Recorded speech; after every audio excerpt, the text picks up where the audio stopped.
Hello, everyone. Welcome to another fantastic audiobook session.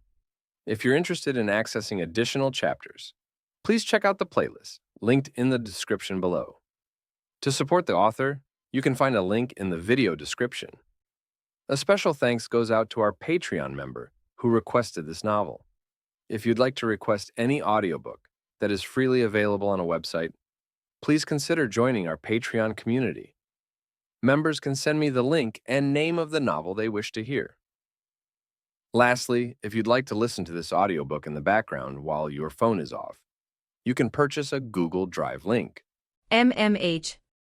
I can't eat anymore, huh? Why am I dreaming of something that cliched? Or better yet, where am I? After suddenly waking up, I found myself in the strangest place ever. The place looks like an oversized shopping mall, in the way that many stores are lined up together. Still, these aren't what you would call shops. One place looked like a bus terminal, while the other was an entrance to a plane.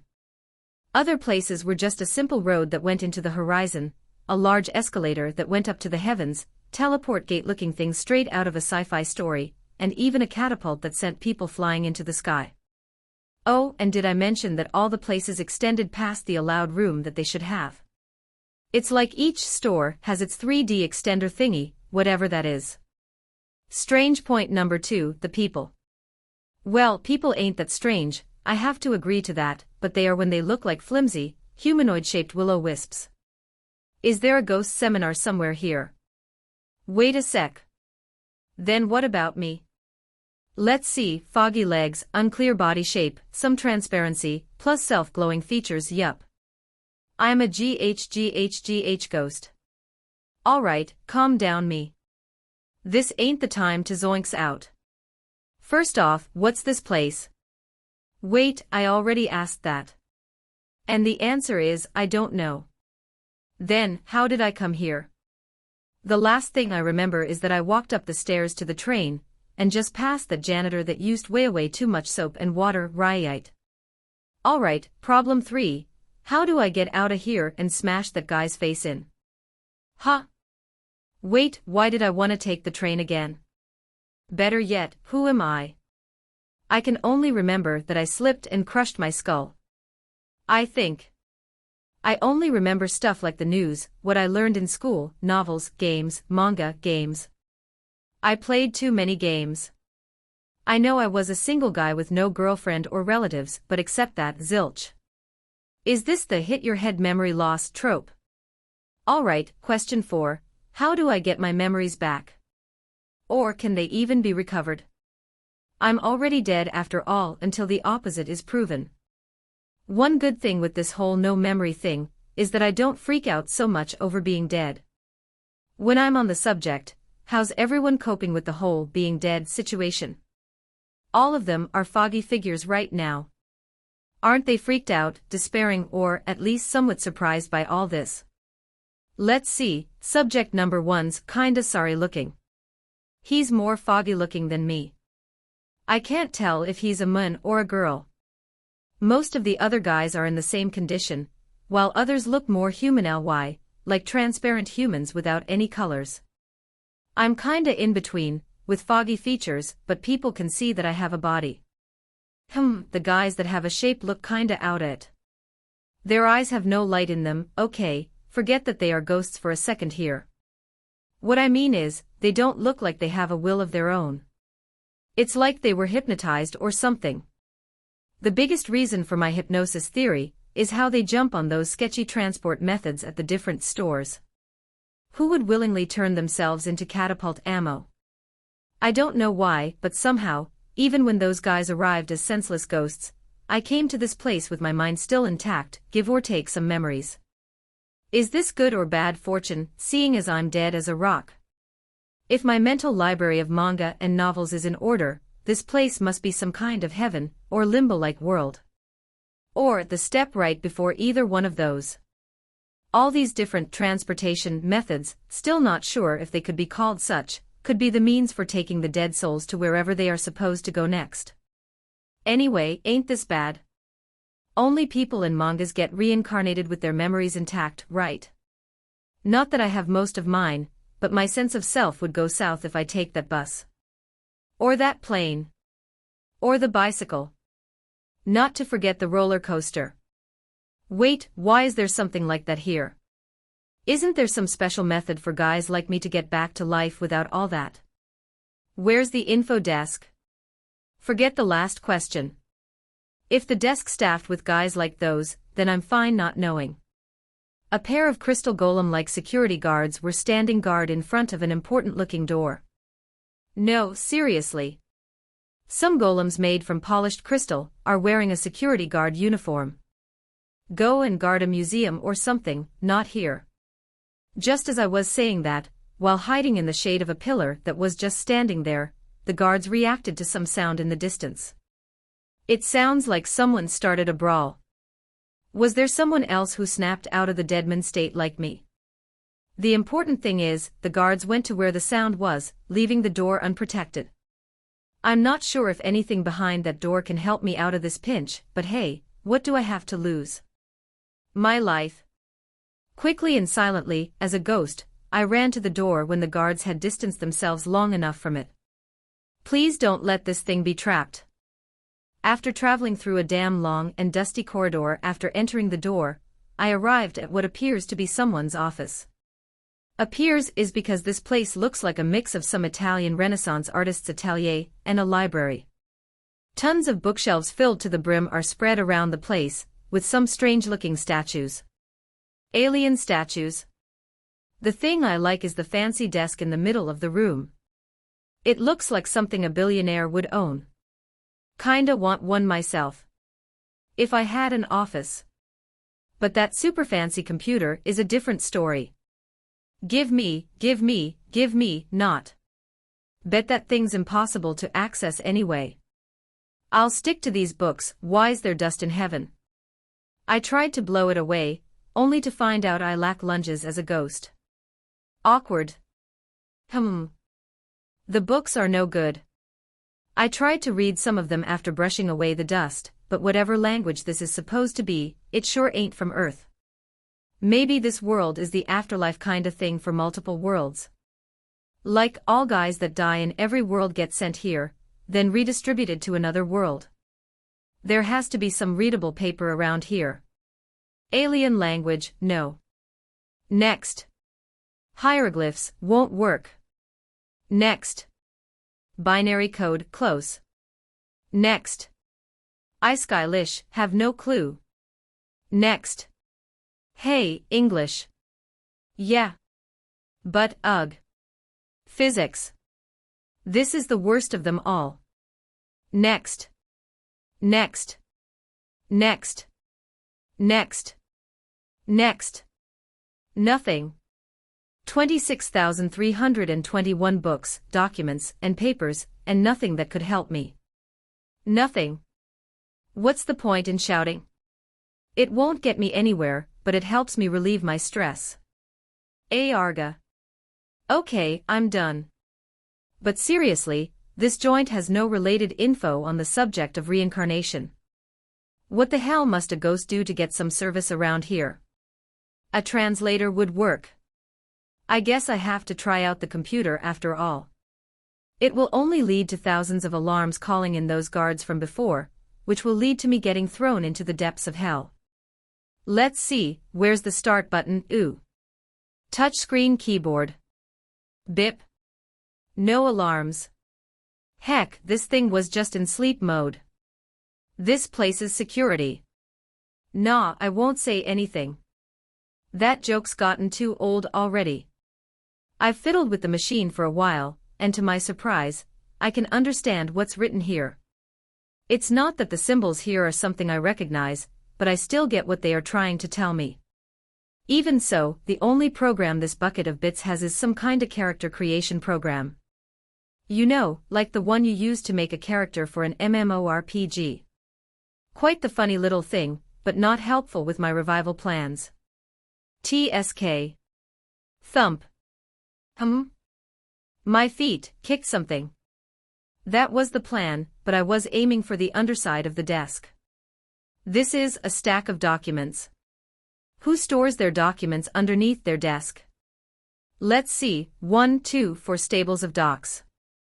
What are these things dash? I can understand what's written on these. Do these work under the same principle as the computer? One of them has a post-it note on it. I hope it can light up the situation here. Skvalv. Get those race requests done before the next millennia, or you can kiss your pension goodbye. Love Riachan. That was weird. And what's this about race requests? I looked at one of the docks on the stable to see what was going on. So that's what it was. All these papers are requests for different races. The owner of this room, this Skvalv guy, must have been some sort of godly designer or something. The papers said that the races were for some other world with high levels of the ether, whatever that is. Due to that, the gods there needed to make some sort of world system, which is something like adding game elements to reality. Stuff like levels, skills, classes, even evolutions. The last part's the important stuff here. The Skvalv guy needed to design several new species that people, and monsters, could evolve to when they reached certain levels and other stuff. Thing is, he never got started. All the papers are untouched. So are the memory banks of the designer program. Well, I got nothing else to do, so why not? I've always wanted to create my own, original character. Let's see. This first request is, a humanoid demon with high fighting abilities. It says something about required attributes and traits, but what are those? There's info about them in the designer program. Thank you, help button. First, attributes. In the world these races are gonna be used on, species, items, and even skills that can have an elemental attribute of either fire, water, wind, earth, light, darkness, ice, metal, life, death, order, and chaos. Also, there are combination attributes that take 2 to 3 of the base attributes I just mentioned and create a new attribute of them both. Like fire plus earth equals magma, or water plus wind and ice becomes mist. Order and chaos aren't used on their own. They are only used in combination attributes that are essentially other states of the base attributes. Wind and order become music, but if you swap order with chaos, you get the sound attribute. So order is static, while chaos is dynamic. Or maybe order provides rationality and chaos provides, well, chaos. Something like that. It's also written about something called the karma value. It detects whenever people act orderly or chaotic, and respectively increases and decreases the karma value between -200 and +200. Someone with a high positive karma value will have more proficiency with combination attributes that include the order attribute. Negative values for the chaos attributes. One combination attribute is exempt from this rule, and that's the heretic attribute, which is a combination of both order and chaos.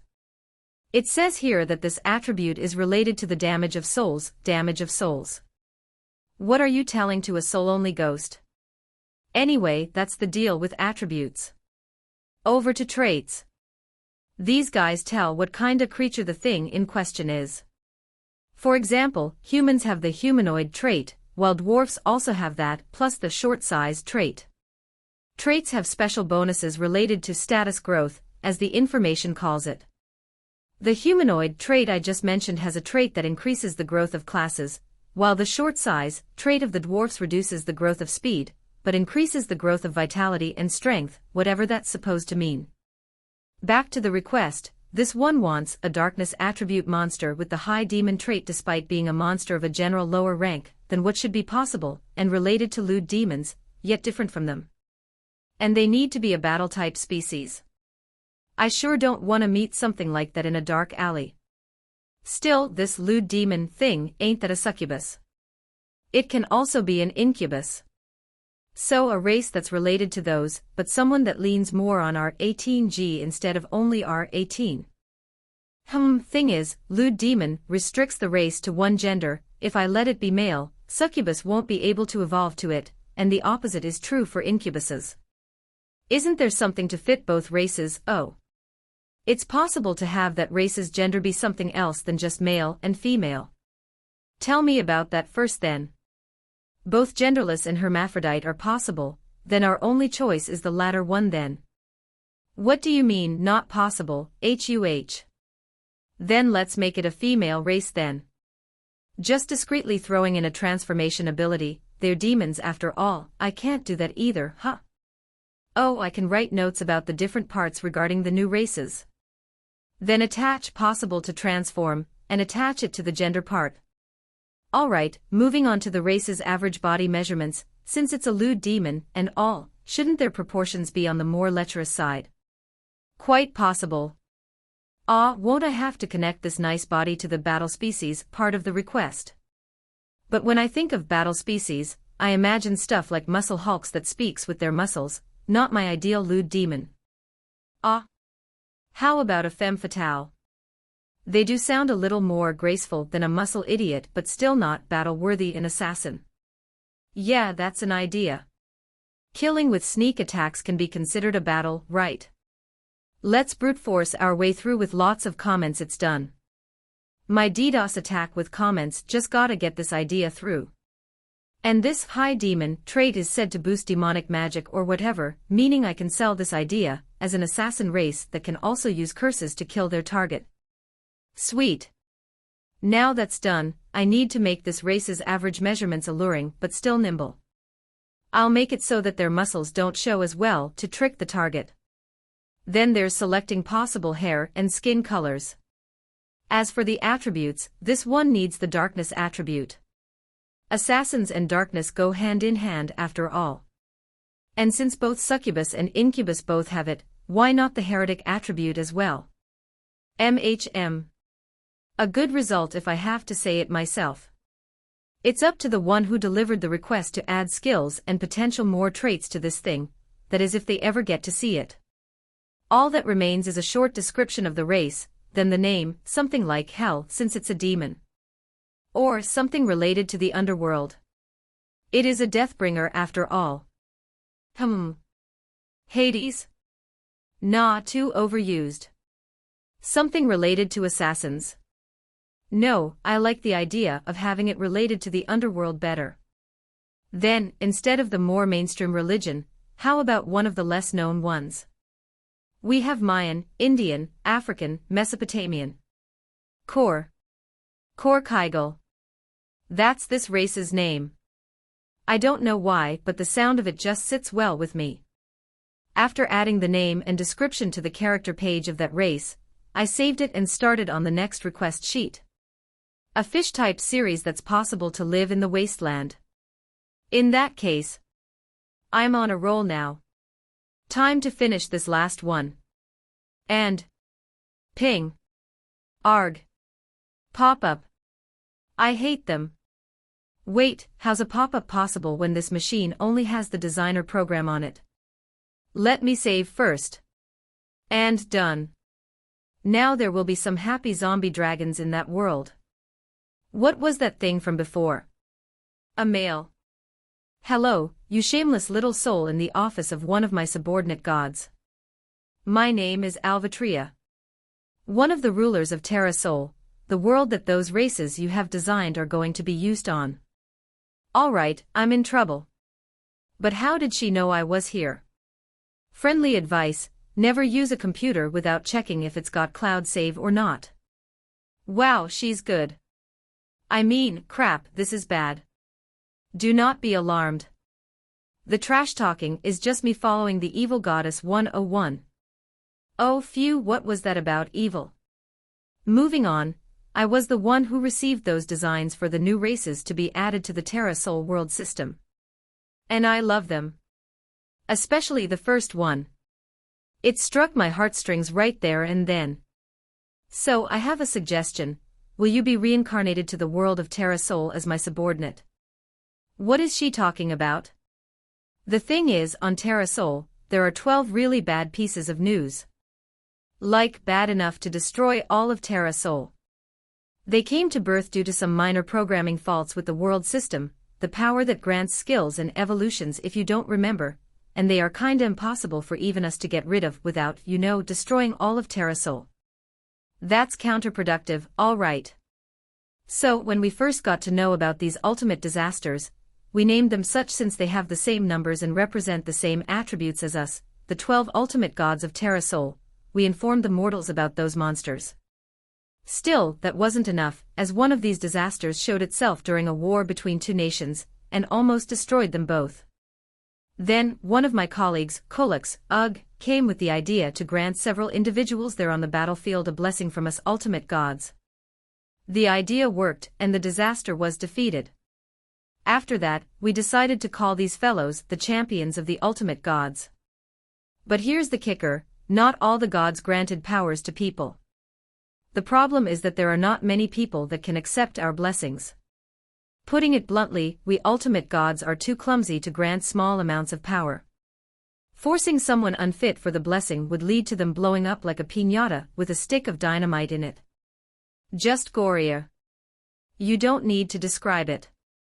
So we other gods, except the wind, light, metal, and water gods, started to look for people that could accept our blessings without being blown sky high, but the last one in question now is poor little me. There was this one guy that had some potential, but he refused. Can you believe it? So I thought of another idea. If no one can accept my powers, why not build one from scratch? Say what now? And why is this goddess so weak to group pressure? But before I could do that, I needed the all-important content, meaning a soul and mind, that could pull out the stunt of being my champion. I mean, even if I made a creature right now, it would still be a baby, right? And I haven't the time to wait for it to grow up. Together with the decision of creating the champions of the ultimate gods, we also decided to have a bet, which champion could prove themselves to be the best of them all. The rules are simple, the champions are gonna prove their worth, not only against the disasters but against any kind of peril on Terra Sol. The other 11 ultimate gods are going to judge their performance, and if the champion does well, one of the other gods are going to grant that champion a special blessing, which is practically an add-on to the one they already have, so they won't explode to many tiny bits. When a champion has collected the blessings from all the other ultimate gods, the god in charge of that champion has won the bet, and obtains the right to customize a special Dreadnought-class dungeon that we are planning on setting loose on Terra Sol after their attribute. So it's some kinda status thing. Honor and all that. I get why she's got no time to waste though. But couldn't she just refuse to give a blessing? The worst part is, I can't refuse to give the blessings. I've already given one blessing to the champions of both the Death God and the Chaos God. So she can't. Therefore, I need a soul that has matured to a reasonable level. You who lost your memories when you crashed on your head, for then dying because you broke your neck right after that, are perfect for that job. Also, I like your work with the character charts of the new races. Hey, why does she know that? Don't tell me. Besides, unless you know some other gods, there's no way for you to reincarnate anywhere with your sense of self intact. Accepting my proposal is your best bet here. TSK. She's right. Anyway, do you wish to accept this deal? Yes/no. The last part of the message must be acting as buttons. However, despite my doubts, I've got no other choice here. Just as she said, she's my only hope of getting a new life, even if she's shady as heck. Fine. Yes. Half a second after I pushed the button came the so-called evil goddess's answer. Did she wait all the time, or would the message automatically pop up when I pushed the button? I'm not sure if I want to know what would happen if I said no. What does she write back? Excellent. Here is the info about the races I've handpicked for you to reincarnate to. They were all monster races, but there was no one else that I could temper with to withstand my blessing. Information about the blessing, such as its abilities and skills, is also included. As a bonus, champions have their unique item. In your case, it will be a special grimoire that holds information about all the stuff on Terra Sol, so read that if you're in doubt. Oh, and one final thing, about your initial skills. Initial skills. After being born, people can gain 5 skills free of charge. What these skills are is decided by their actions until they have received them all. A kid that trains with the sword in their childhood will get the swordsmanship skill, for example. You, however, can pick 10 skills of your choice as your initial skills. This means that you won't get any random skills due to a random action you do. You can also pick them later on Terra Sol, but I recommend that you take up the identification skill at once, no matter what race you chose. That one can be used to see the target's status and information from the world system. Also, you can even select a high-tier skill, meaning a skill that's rarer and more powerful than other skills that your everyday chump owns. It's limited to those of the darkness, death, and chaos attributes, and combination attributes that include those three, and those that are only available through evolving other skills are not part of the deal either. Ignoring the limitations, doesn't this mean I can obtain high-ranking skills right away? Cool. P.S. I've locked all the races to the female gender, 'cause I want it, and you will start with an adult body, 'cause I hate to wait. Please thank me. WHYYYYYY. Who would thank you for that? Besides, it's do not thank me. I like the fact that I can skip going goo goo ga, but that's not enough to compensate for this treatment of my rights as a man. Anyway, I expect great things from you. Get entangled in as much trouble as much as possible. Do not disappoint me. Don't give me that. Ugh. Better a life as a girl than no life at all, I think. And thinking about it, she never said she would punish me either despite this. Now that's out of the way, what are my options here? Clicking on this link will. Available starter races. Dusk bat. A normal bat with a little more ether in it than others. It comes with flight and a power-up when exposed to the moonlight. The bad news is that they take damage from the sun even as a bat. Take this if you want to become a vampire or werebat in the future. Lesser zombie. The lowest of the low zombies that you can find. While having many weaknesses to fire, light, and holy, people aren't hunting this one down as actively as other undeads, unless it's the one who issued the challenge. Mostly because of the stench, and that it gives almost no EXP, slaying a simple rat would be more productive. Undeads don't need to eat or sleep, but some do it anyway as a hobby. This is true even for this weakling zombie here. Take this if you want to live your new life as an undead. Future normal evolutions are zombie, high zombie, and living dead. Lesser fiend goblin. The weakest of the monstrous goblins. These guys can only work well when they're cooperating, so being alone is the same as a death sentence. I only added this one because it was so weak it could survive the machinations needed for it to survive the blessing. It evolves into the regular fiend goblin, then it can take a class to become a kind of worker goblin. But seriously, I don't recommend it. Grey demon. Something that escaped from some guy's nightmare. A mix-up of different ether that has converged and resulted in this literal freak of nature. It can learn monster skills from any species, but after you've picked one, you have to stay on the same route as the creatures that already have those skills. Other than that, it's tragically fragile, to the point it's not even funny. That, and it looks like something that came crawling out of a nightmare. The evolution of the Grey Demon is determined by the skills it obtains, as it does not have a natural evolution like the three from before. And due to its traits, it can only evolve into a demon species. The best bet here would be the bat, but wouldn't that mean I would have to live my life as a gender-bended Dracula, or would Carmilla be more right? Still sounds kinda cool. The zombie ain't that bad. Other people would doubt my sanity for picking an undead as my new race in my new life, but it's a freaking undead. Still, the massive weakness and smell that comes with it are killing my will to take it. The gob's just out. It's way too weak. When something's so weak, they can survive stuff that other, higher-ranked species can't, then they're so weak, it's not even funny. I'm not planning on spending my life having to fight adventurers as a day job anyway. Then, it was this guy. The demon. To be honest, most of the explanation didn't give me much info, except that I can turn into whatever demonic monster I want after becoming one. Is there more info about them? Name, Grey Demon. Rank, G. Type, Demon, Monster. Lifespan, 200 years. Attribute, None. Traits, Lesser Demon, Empty Demon Vessel. Appearance. A gray demon consists of a deformed piece of semi-fluid, gray flesh ball as the trunk of its body. It has 4 spider legs that end in deformed talon-shaped claws. The face of the gray demon consists of 2 coal-like eyes and a mouth filled with fangs. Description.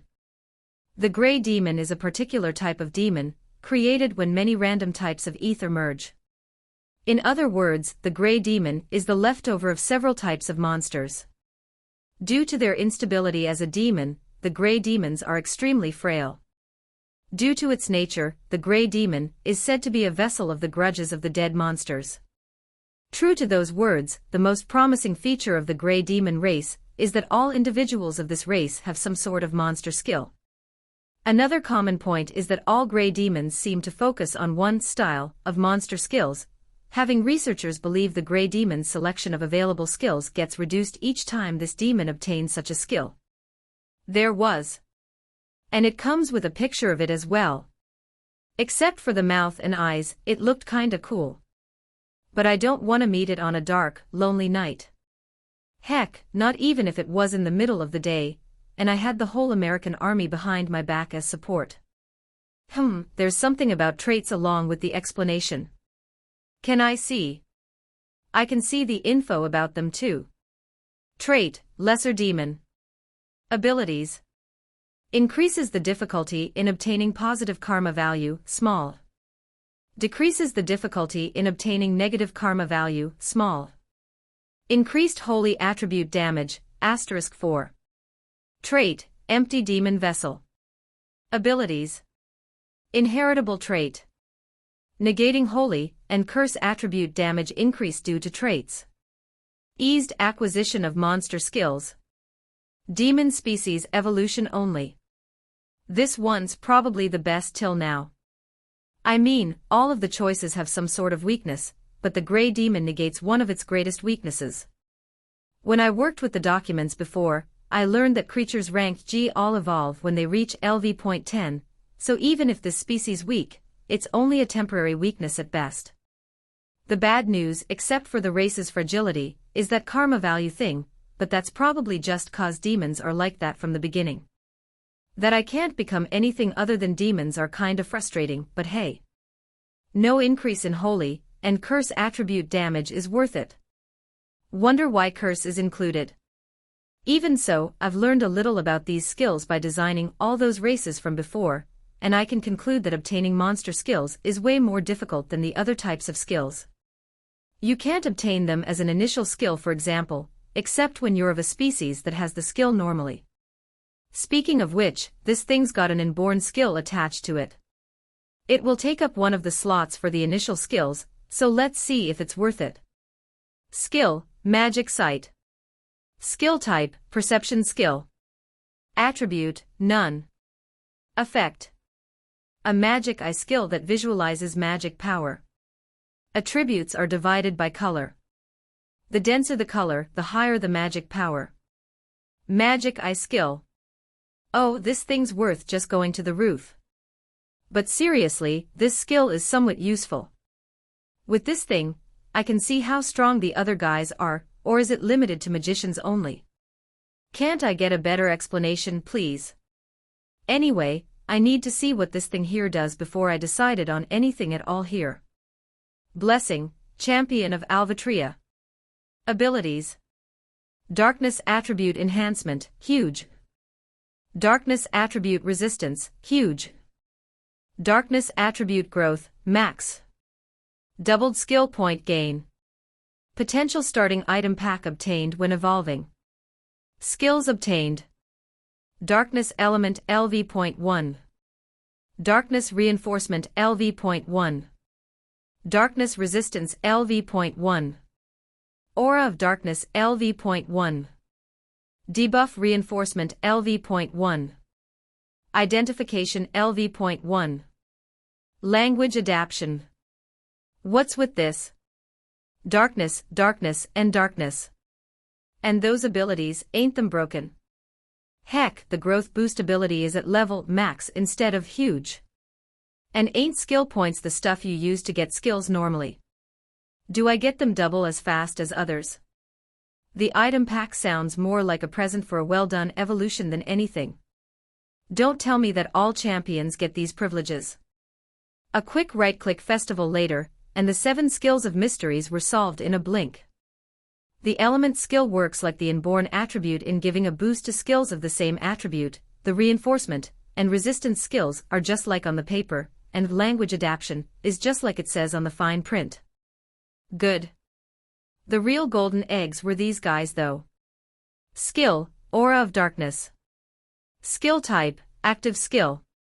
Attribute, darkness. Effect. Inflicts darkness attribute damage to targets except for the skill holder. Temporarily reduces the target's status values by the amount of exposure of the aura generated by the skill. Applies status ailments, poison, curse, weakness. The probability of inflicting status ailments increases with each skill level. The skill also includes the skill levels of other skills that applies poison, curse, weakness. Skill, identification. Skill type, perception skill. Attribute, none. Effect. Allows access to the world systems database to obtain information about the target. The amount of available information is determined by the skill level. Aura of Darkness is wicked. Everyone can guess what the poison ailment does. The curse ailment does the same as poison, only that it works on MP instead of HP, and some stats get reduced as well. Weakness also reduces stats. And all this on top of the reduction from the aura itself. Oh yeah. I think this is going to be my favorite skill. Identification is your everyday appraisal skill. I'm so gonna get this up to a high level. Alright. I've decided now. This is my new race and skills that I plan on reincarnation to. Name, Garami. Race, Grey Demon. Initial skills. Inborn, Magic Sight LV.1. Stealth LV.1. Camouflage LV.1. Automapping LV.1. Heretic Immunity LV.1. Undecided. Undecided. Undecided. Undecided. Undecided. All undecided initial skills can be selected on Terra Sol at any time. Final confirmation. Are you sure that you want to use this race and skills? Y/N. I've used a long time to think about them, so my answer is obvious. The bat was tempting, with flight and all, but the demon race has a much wider variety in species to evolve to. I just have to endure 10 levels looking like a Lovecraftian monster, then I'm free to take any evolution I want. As for the skills, since I don't know what monster skills are available for me down there, I decided to focus on stealth while figuring the rest of my skills. On ground, if I have to call it that. The stealth skill that improves one's ability to hide one's presence is obvious, but the appearance-changing camouflage is also important for hiding. Automapping, which records the places you've been on a special mental map, is also useful right at the beginning. Then what about heretic immunity? I got damn scared of that attribute when I read about it previously. It's fine to have one skill for my pleasure, you know. As for my name, it's based on a certain female character from a manga I remember reading about. A damn awesome one as well.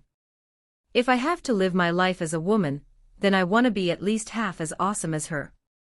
That, and it's also to please that goddess. Garami means entanglement after all. Jokes aside, I've postponed this for too long now. Time for my new life to start. Beep. Realm of the Ultimate Gods, Celestial World, Nibiru. A floating island located in Terra Sol's stratosphere. With 590,200 square kilometers, this island is the record holder amongst the celestial island with the largest landmass. Located on the island was a massive palace, one worthy of the gods. It is where the ultimate gods, rulers over Terra Sol, spent their lives whenever they decided to visit the plane of the mortals. In one of the incredible gardens inside the palace, underneath one of the great trees there laid a young girl. With straight black hair and pale skin, neatly dressed in a modern sweater and skirt, playing around with what appeared to be a portable game console, people would think she was a high school student taking a break under the tree. They could not be more wrong. Alvatria, your champion, was successfully reincarnated. The one who just talked was a Caucasian woman in her early 30s, dressed in a white business suit. However, just like her partner, this appearance was a hoax. They were two of the 12 ultimate gods. The teenager-looking girl was the goddess of darkness, Alvatria, and the sixth-born ultimate god. The woman in the business suit was Order, the ultimate goddess of order, and the 11th born of them. Thank you, little sister, but I already knew. Alvatria. Do not call me that. Why do you even have your avatar to look like that? Order. The avatar is a special power of the ultimate gods that allows them to gain a body that they can use to walk around on Terra Sol. Why not? It's cute. Alvatria. And when did something like you care about being cute? Besides, what happened to the rules that the only avatars we could make were those of the races we are patron gods for? Order. Along with their respective attributes, the ultimate gods each governed a race of their own, with the gods of order and chaos ruling over respectively the humanoids and monster that was left. As the human race was one of those, Order had the appearance of a normal human, which begs the question about Alvatria, the patron goddess of demons, would look like one. That is for me to know, and you to find out. Alvatria. Always the show-off. Anyway, your girl was sent to that place out of anywhere she could have been sent off to. Is that all right? Won't she get killed before even debuting to the rest of the world? Order. She's got a late start, so if she can't take care of that snake in the sand, then she's not worth my sponsorship. Alvatria. Order made a face as if having swallowed something bitter, but she kept her mouth shut and left. Alvatria ignored her younger sibling's reaction and turned her attention on the game console again. The words "connection lost" flashed in red letters on the screen. Seeing that, the goddess smiled a wicked smile, anticipation showing on her face. Yua, where am I? It's pitch black and my body feels weird.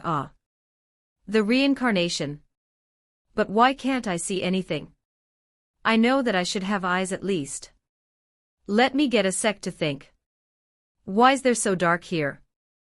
If I rule out the possibility of my eyes failing me, then the most likely answer is it's a pitch black place without any lights.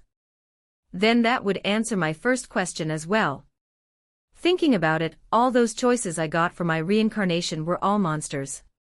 No wonder I got reincarnated in a dark cave. Dungeon? The ground feels like it's made of rock, so I'll stick to cave for now. I need that skill, don't I? Fian. I just needed to think about it then. Initial skills selection. Numbers of initial skill slots remaining, 5. Search for skills frowny face. Available skills. That was easy. I just need to describe what kind of skill I want, then this thing will list up the skills I want. This would be awesome to misuse to get more info about every skill out there, but sadly, I have to pick one of the available skills if anyone pops up. Therefore, let's make this request as easy to understand as possible. I want a skill that lets me see in the dark. There. Initial skills selection. Numbers of initial skill slots remaining, 5.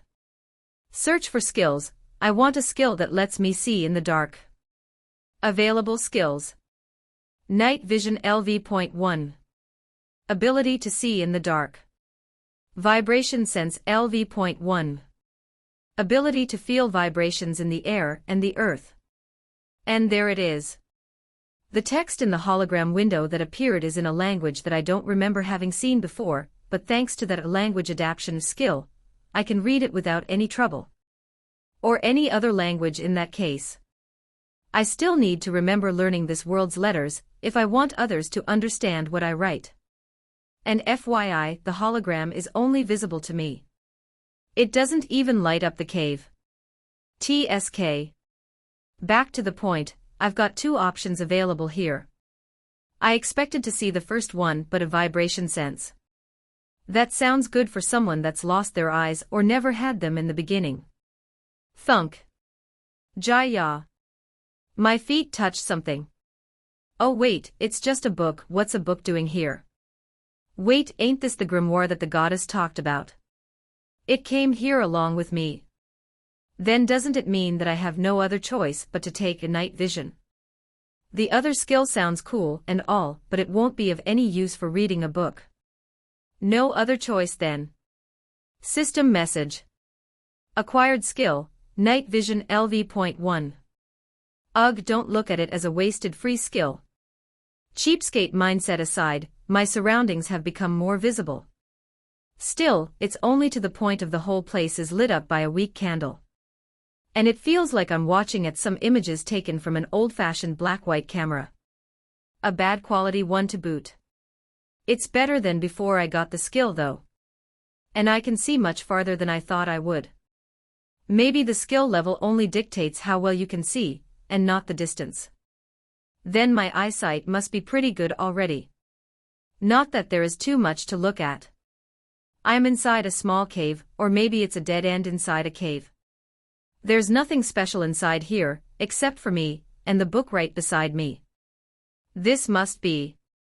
Good thing I got identification, for just this type of situation. Item type. Grimoire. Not helpful. As the skill didn't do any good, I tried opening the book to take a look. Not working. The problem ain't the book though. It's me. When I tried to open the book, I lost my balance and tumbled down. Turns out that this body needs all the limbs to stay standing. Not to mention that my hands ain't the best to turn pages. I managed to do it after some tries while laying on the floor and looked over the first page, which explained the book itself. I see, so it's called the Kegel Note. That goddess said she liked my designs, but to think it went to this extent. Oh well. Nothing I can do about that. I tried out that trick that the book told me about, and it suddenly turned to black smog and entered the body. Any problems with the foreign object entering the system? Nope, all green. Jokes aside, I need to get out of here. Or at least find me something to eat. I've just been born, despite my body being that of an adult, not that I know the difference for this race. Thinking about it. Race. Grey Demon. TSK, no luck. After exiting the dead-end cave, I entered a massive cave that housed an underground lake. I used the stealth skill, or I kept on thinking have stealth active, the whole time, since I had no way to figure out if it worked or not. Because the stupid identification doesn't show skills. I need to fix that once I get the chance.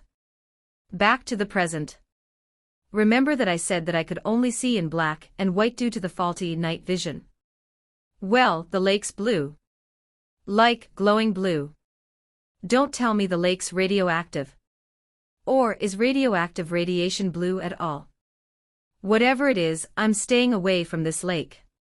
It may be a natural piece of beauty, but I don't care. I'm probably looking too freaky as it is, and I don't want to increase the freakishness level. Besides, the lake's not the only thing glowing here. On the roof of the cave's tons of wriggling lights. Like there were tons of illuminating caterpillars crawling up there. If it was possible to glow black. All these strange colors must be because of that magic sight skill. Unfortunately, that's bad news for me. Why?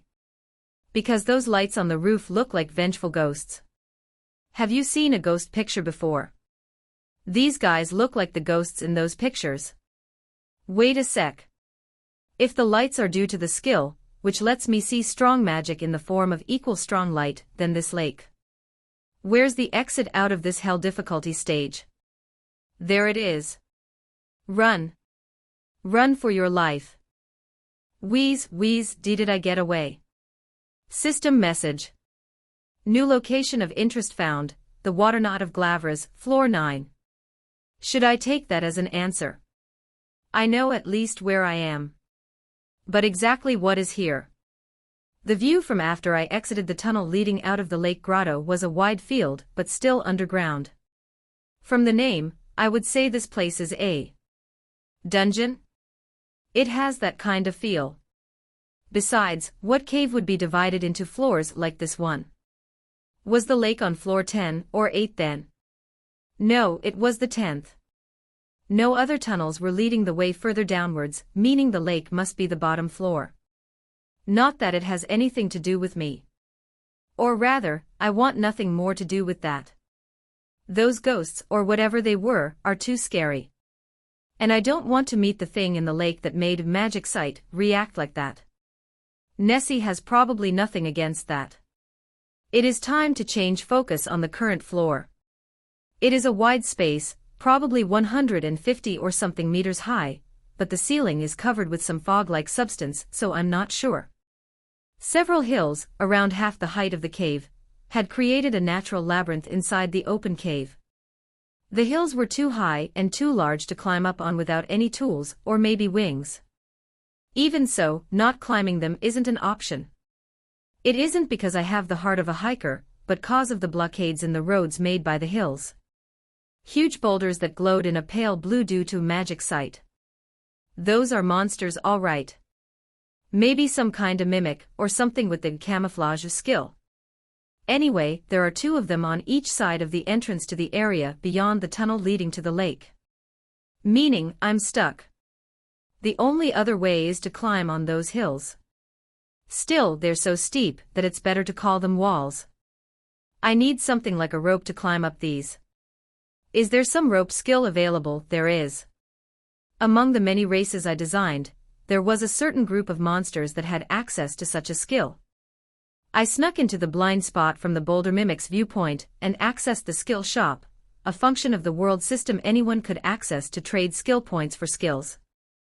Let's hope Grey Demons also can learn it. Skill shop. Available skill points, 1.0. Search by word, thread. Search by skill. Available skills. Spider thread LV.1, 1 skill point. Threadsmanship LV.1, 1 skill point. Cutting thread LV.1, 1 skill point. There it is.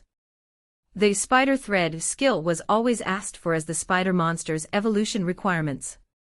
The other 2 are unknown. Good thing I've got an encyclopedia on hand. Threadsmanship is a skill that enhances one's ability to handle threads, while cutting thread gives threads a slashing attribute. Wait, you can cut people just with threads? I want that. Seriously though, I need to think about this. Spider thread is, as its name suggests, a monster skill, meaning that if I pick that, I'll limit the choices of other monster skills available to me. Are simple threads made by consuming SP, meaning stamina, worth it all? I've got no sort of fighting style at the moment. My race is the sort that's useless at the beginning after all. And I'm as fresh as they come. My only good point is all that darkness-related stuff. That aura of darkness was something that reduced the opponent's stats and gave them status ailments, was it? From the name, it sounds like one of those moves where continued exposure to it would increase the debuff, then won't threads be a good match with that? Trapping and holding them down with threads, then keep on spewing aura at them from a distance.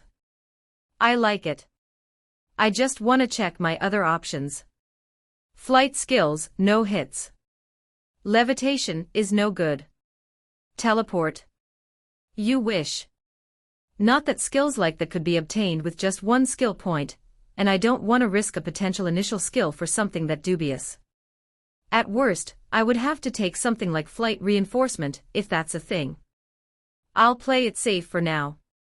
Skill points are easy to farm for me after all. I get double the amount. System message. Acquired a skill from the skill shop. Acquired skill, Spider Thread LV.1. Let's hope this works. I feel no different after getting, screw that. There's a new feeling in my body. If I do this. Splat. It came out. Threads came out of my mouth when I spat. But yuck, that's nasty. It's more like spit than threads dash. What the dash? My tongue. When I spit, I found out one more secret of the Grey Demon's anatomy. Their tongues are freaky long. It's not on the level of a frog's, but it's still half as long as my legs. Ah. Since gray demons have such bad balance, do they use their tongues to pick up food? I think I'm onto something here. Well, that's interesting and all, but I need to focus on the threads for now. Let's see if I can. Splat. Yup. They can come out of my hands as well. Not so sticky as well. The book said that I can manipulate the stickiness, but I don't know how yet. Let's get those hands moving then. Ugh arg halfway there. Phew. That was some trial.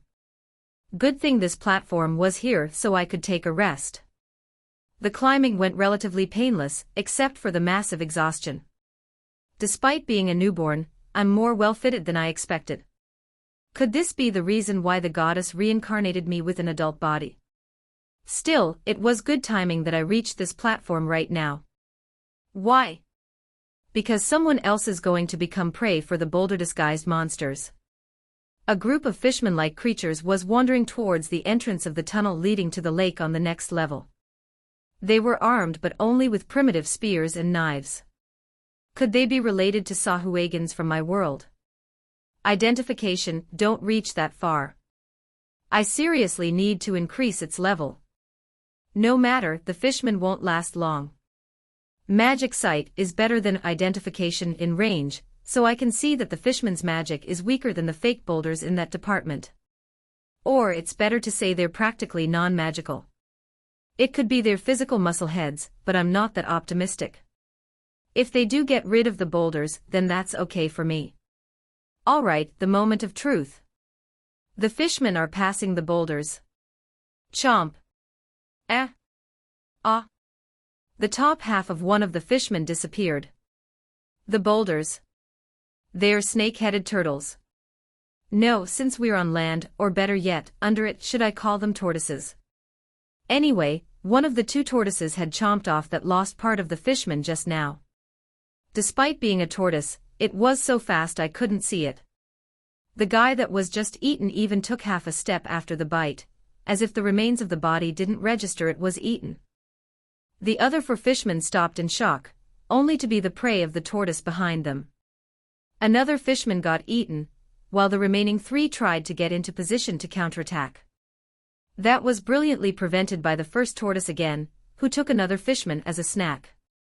The two remaining fishmen must have understood that they were no match, so they dropped their weapons and tried to escape the place. What dash? The second tortoise did something I never would have thought was possible in real life. It withdrew into its shell, then it started to dash around, like those shells you throw in that well-known game franchise with the mustache plumber. The two fishmen had no chance and turned into a bright red spot on a boulder. The parts of their bodies that didn't turn to mush were sent everywhere, and one of them was coming this way. Splat. Ugh, one of their arms was sent flying all this way, blurg. The two tortoises started to eat the remains of the fishmen. I don't think I wanna have fish for a while. Not sure where there's food in this place, but I'm not hungry enough to eat the arm here. Especially that gruesome spectacle. Let's just keep on climbing. The numbness in my hands disappeared while I watched the splatter show. There's something down there. A snake.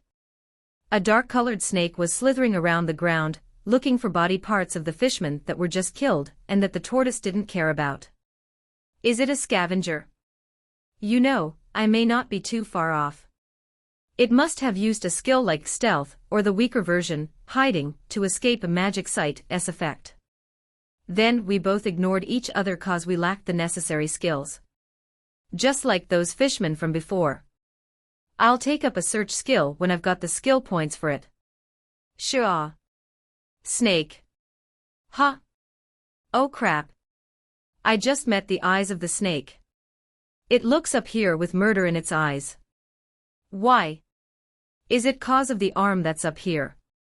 But there are tons of remains down there. Yikes. It started to climb up the wall. And it's fast. Like 5 times the speed I had. Fine. If you want this arm, take it. Toss, hit. Oops. I hit the snake. Sorry. Wasn't on purpose, and here he comes again. I can't fight here, there's too little space to work with. And that snake looks stronger than me. Heck, I was born just today. No way I'm gonna know how to fight. Then, let's get outta here. Throw threads, secure, and climb. Oh yeah. It climbs 5 times faster than me. What shall I do now? If I could just get to the top, then I wait a second. If I can't reach the top before it reaches me, then don't I just need to slow it down? I pretended to slip and positioned myself upside down, while staying secure with the thread wrapped around my wrists. I finished the preparations just in time. The snake just climbed up on the very same platform I had rested on. Go. Certain kill attack, thread spit. The massive goop of threads and spit hit the unsuspecting snake head-on, gluing his head to the platform. Now, certain kill attack number 2. Aura of darkness. A black fog-like thing came out of my body and headed towards the snake. Shia-ia. Snake. MWA ha ha ha. Keep on squirming, you pathetic unprocessed wallet.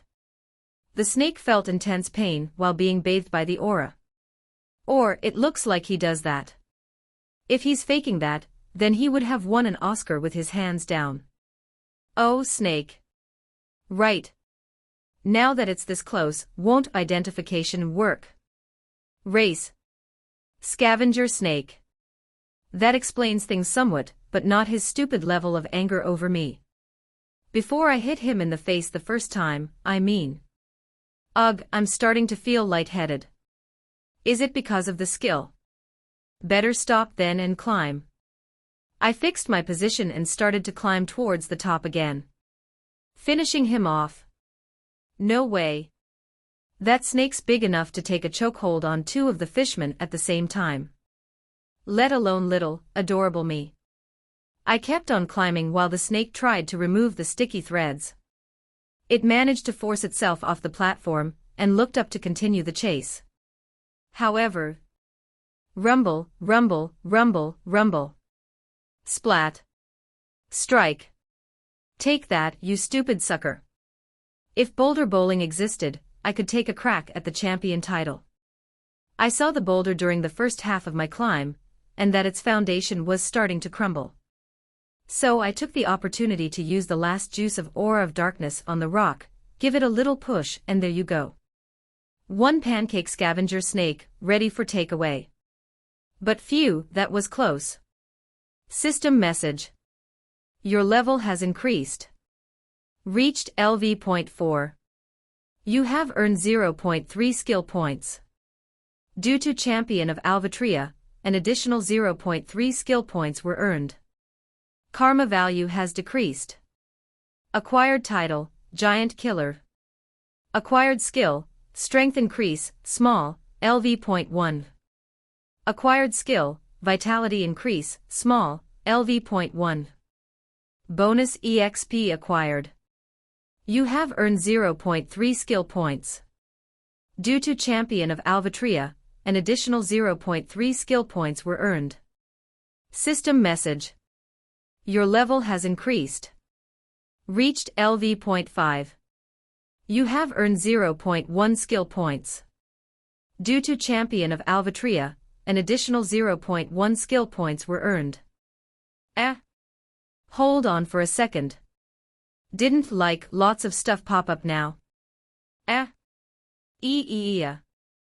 System message. Identification, skill level has reached LV.10. Status identification has been added to identification LV.10. Skill discern has been unlocked in the skill shop. You have earned 0.1 skill points. Due to Champion of Alvatria, an additional 0.1 skill points were earned. And another skill bites the dust. It's been quite a few days, it feels like more than a month, since I was reborn, but things have been going smoothly, I guess. After I read about my race in the Kegel note, I made sure to stay out of the way of any monster possible, as probably anyone could best me in a fight, unless I got lucky again like with the snake.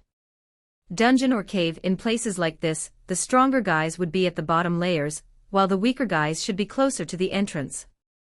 Maybe there's someone weak enough for me to farm EXP on. It's still better than being here with boulders trying to make a snack out of you.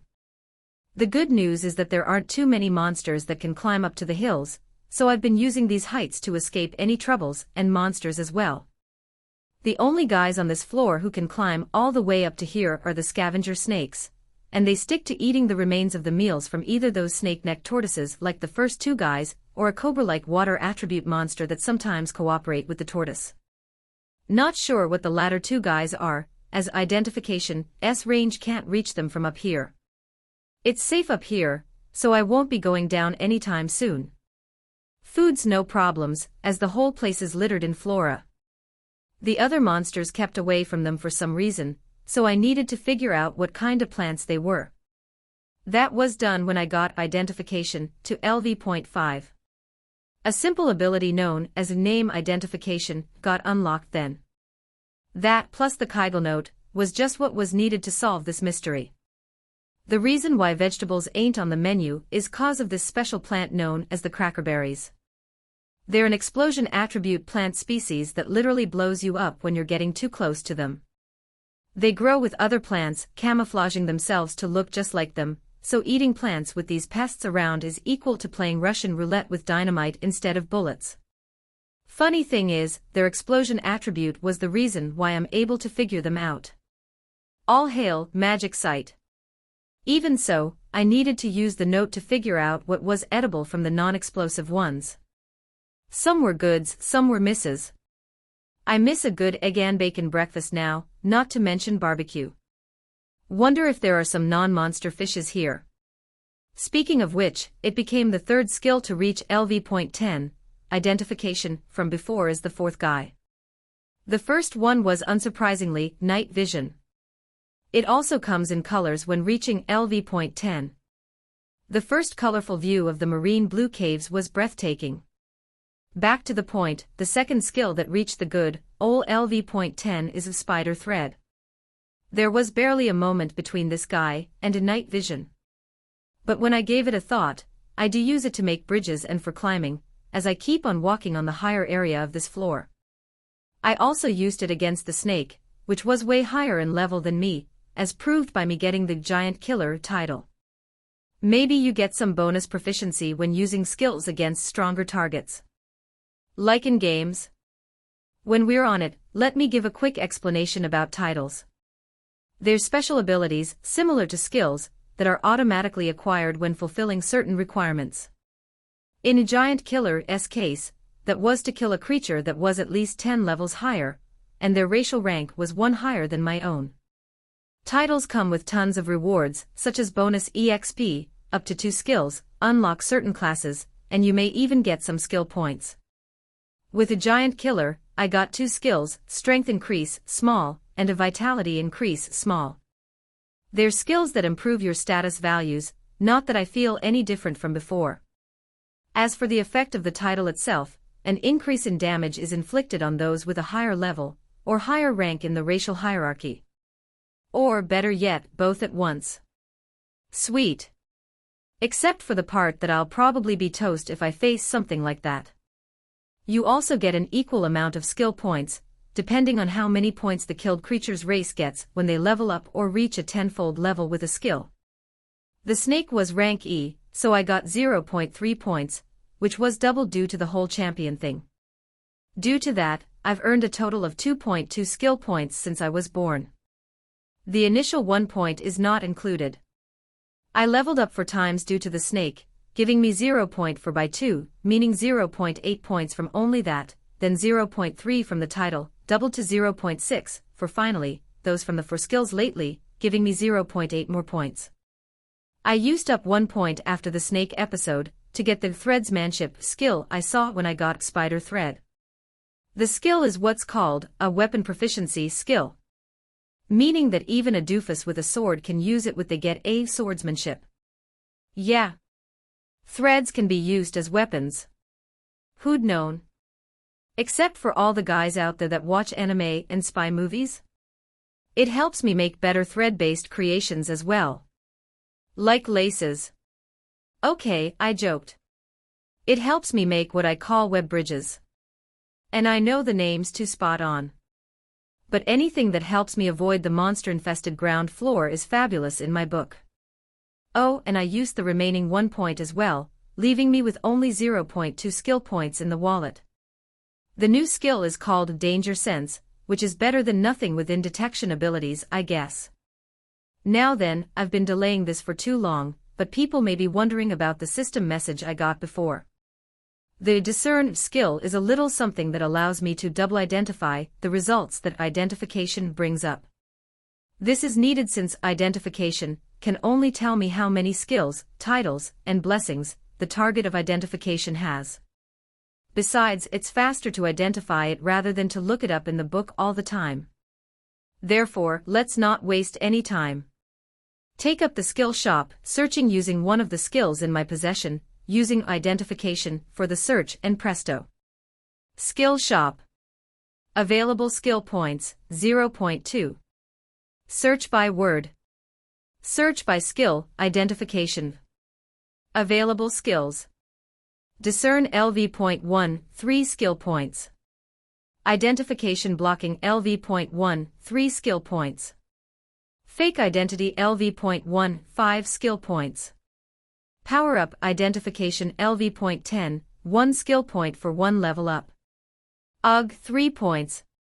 Anyway, this is another way of using the skill shop. You can look after skills that are related to the one you used for the search, and it's even possible to gain new levels with it by paying skill points. I would rather obtain new skills instead, but every man to his taste, or in this case, every demon. Still, those other 2 skills. I won't be needing them in this cavern or dungeon or whatever. Still, it's not stupid to keep a memo about them existing. Anyway, there's no need for discern at the moment. Identification at LV.10 can't show skills yet anyway. Just look. Name, Garami. Race, Grey Demon. Gender, female.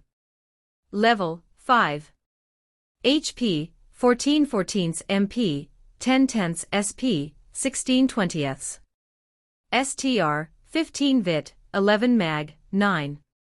Res, 10 SPD, 14 Dex, 21. Int, 120 Luke, 150. Only stats, gender, level, and name. The gender, level, and name came when the skill reached LV.5. At LV.15, I can see these karma values, and at LV.20, you can see the skills, along with the skill points. I need that discern skill to see what the skills really are though. LV.30 lets me see the traits of the guys, but not what they are until I get a discern. And LV.40 lets me see titles, but again, you need a discern. And at LV.50, the blessings from the gods are shown. I don't even need to mention the need for that other skill, do I? Therefore, there's no dire need for a discerner right now, but I want to have more skills. And not live in this snake hole. Stairs to the next level, where are you? ZZZ. 1 grilled chicken. 2 grilled chickens. ZZZ. Rumble, rumble, rumble. Whoa. I'm up. Shia. That sound dash. A snake. Where's whoa? Gigantic cobra. Something that looked like a bigger, and more regal-looking, version of the water attribute cobras that I've seen on the ground floor. It's so big, its head touches the fog banks in the ceiling. Its scales look more like sapphires than snake scales, and on its head, there is some sort of crown. Horns? It just looks like he has some crown on top of his head. Asterisk splash. Asterisk. Wow. Was that something like a dragon's breath? Whatever it is, large amounts of water came out of the cobra's mouth. And it reaches even here. Wait, was these hills something that was formed from the cobra's mouth? This is a guy I don't want to mess with. I think I'm gonna call him the King Cobra from now on. Hey. That's a fishman. Or what's left of him. Don't tell me they challenged the king cobra. They must have. I don't think a fishman would get taken out by water after all. Maybe that's why there are not so many different types of monsters here. They got flushed away by the king cobra. The water attribute monsters must have some ways to cope with the flow, and the scavenger snakes can just escape to higher ground. This event has furthered my will to escape this floor. Let's just go the opposite way of the water flow, as it's probably being led towards the lake tunnel that goes downwards. Just need to steer clear of His Majesty. He gives me the shivers. Maybe these fishmen are some sort of invaders. The king cobra blasted them, cause they were moving on his turf. That sounds plausible. Then, considering the position of the king cobra's blast, which should be the direction the fishmen came from, with the water flowing towards the lake, the entrance should be around that way. It's also an area that I haven't looked at yet, according to my map, so let's check it out afterward. I'll wait for His Majesty to go to sleep. In the meanwhile, I'll hide behind this big rock. System message. Danger sense of skill level has reached LV.10. You have earned 0.1 skill points. Due to Champion of Alvatria, an additional 0.1 skill points were earned. Truer words were never spoken. We're going on a hike, we're going on a hike. Hip hip hurrah, we're going on a hike. In a cave tunnel. People may want to ask for my happy mood, but I'm too hyped over finding this entrance to the next level. And to escape the dreaded floor 9. Believe me, that place was worse than I could have imagined myself. I got a peek at a cobra and a tortoise before I left the place with identification, and boy, those results were bad. Name, none. Race, Glavras Bunkerdal. Gender, male. Level, 35. HP, 170/170 MP, 45/45 SP, 126/126. STR, 88 VIT, 202 MAG, 33. Res, 148 SPD, 29 Dex, 41. Int, 78 Luke, 102. Name, none. Race, Glavras Ophiakia. Gender, male. Level, 36. HP, 77/77 MP, 152/152 SP, 71/71. STR, 78 VIT, 71 MAG, 179. Res, 102 SPD, 82 Dex, 88. Int, 112 Luke, 98. The guy on the top's the tortoise, while the other one's the cobra, by the way. I got no chance in hell. This place has to be a dungeon. Please let it be a dungeon. In the way that there are only weaklings on the first floors. Please.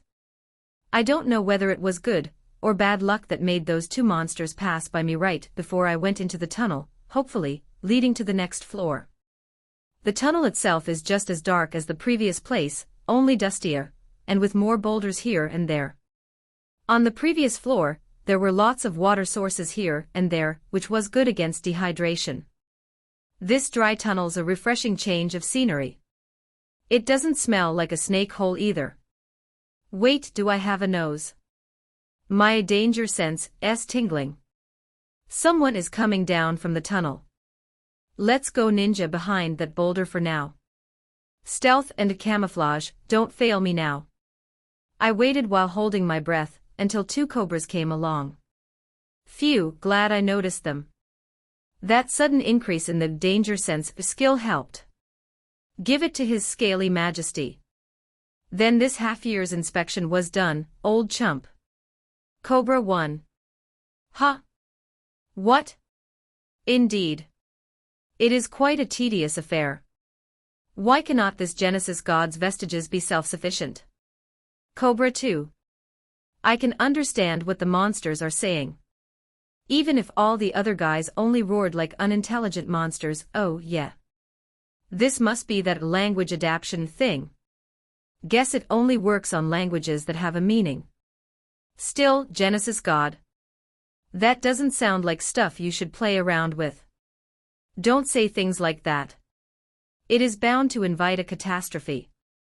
Cobra 1. You are right. Even if those Sahuagins do not know the worth of that floor, who knows which people could stumble across this dungeon? Cobra 2. Some topics I wanna know more about. Let me hear more. Did you smell that? Cobra 1. Oh crap. Activate stealth and camouflage at full force. Arg. They're still coming this way. Stealth and camouflage, stealth and camouflage, stealth and camouflage. It's just a regular old rock, friend. Cobra 2. Did someone redecorate lately? I wish we had thermal visions like those pests that always try to eat the remains of our meals. It would be easier to figure out if a new smell came from a living being or not. Cobra 1. Yes, those small snakes are annoying. That they have some handy skills that only make the irritation grow. To think those pests are sullying this glorious realm of Lord Glavras. Cobra. They left for floor 9 while complaining about the scavenger snakes. So it's not only I who hate them. But still, that was too close. Got some info from this suspense horror, but it probably shortened my lifespan. That just now was seriously scary. The only good part was that they weren't the type of monsters from horror movies. I'm bad with those, I think. Besides, why are cobras more sophisticated than me? It's insulting. Not to mention humiliating. And I've reached the end of the rope. Or tunnel, if you wanna be figuratively about it. System message. New location of interest found, the Waterknot of Glavras, floor 8. This floor is much smaller than floor 9. It's only the size of a gymnasium, and most of the space is occupied by a huge, illuminating crystal in the center of the room. It hurts my eyes after all these days without any lights. Other than that, this place is free from any greenery or water sources, so I have to move on. But before that, there's something I wanna check. All this talk about Glavras and dungeon has made me want to do some research. And this place is as good as deserted, at least for another half year. After hiding myself behind some cover, in the small chance of something passing by, and looked up this place in the Kygel note. Bad news. There is no news. When I used the Kygel note's auto-search function, I got nothing on Glavras itself, and on the page about Waterknot of Glavras, the only thing that's written is this. A dungeon created by the vestiges of the Genesis god. Due to this, the Waterknot of Glavras is outside the ultimate god's authority, meaning that the gods cannot collect data from the dungeon on their own. Well, that's troublesome. And this Genesis god that it was talking about. According to the Kygel note, it's a supermassive energy entity that was worthy of the name of Genesis god. Its powers were so great, even the entity's ego was destroyed by those powers, resulting in a creature of destruction. It sounds more like the beast of the apocalypse than a creator god to me. The entity felt several gods of different worlds that tried to stop the entity from destroying its world, and many others in the process. Then, 12 concepts of elements, too vague to be called gods, were sent into the fight. The elements leached off the power of the Genesis god and turned into the 12 ultimate gods, each as strong as the chief gods of other religions. The ultimate gods then fought and defeated the Genesis god. However, the corpse of the Genesis god turned into a new world that overflowed with the powers of the entity. The ultimate gods were made the rulers of that world, and created a special world system to stabilize the overflowing power. The world was then named after the Genesis god's name, Terra Sol. I didn't expect to find out about the creation of the world when I was looking for the truth of the dungeon. Then what about vestiges of this god? Some parts of the Genesis god's body broke off during its battle with the ultimate gods, and those pieces fell to Terra Sol after the world was created. These vestiges throw off the world system's automatic analysis abilities, making the area around the vestige a black box unless you investigate the place yourself. Crud. No walkthrough for me then. Then, is this place the vestige? Gwa. Turn it off. Why yikes. That was a bad idea. I tried to use identification on the huge crystal pillar, and my brain almost got scrambled. With extra crispy bacon on the side even.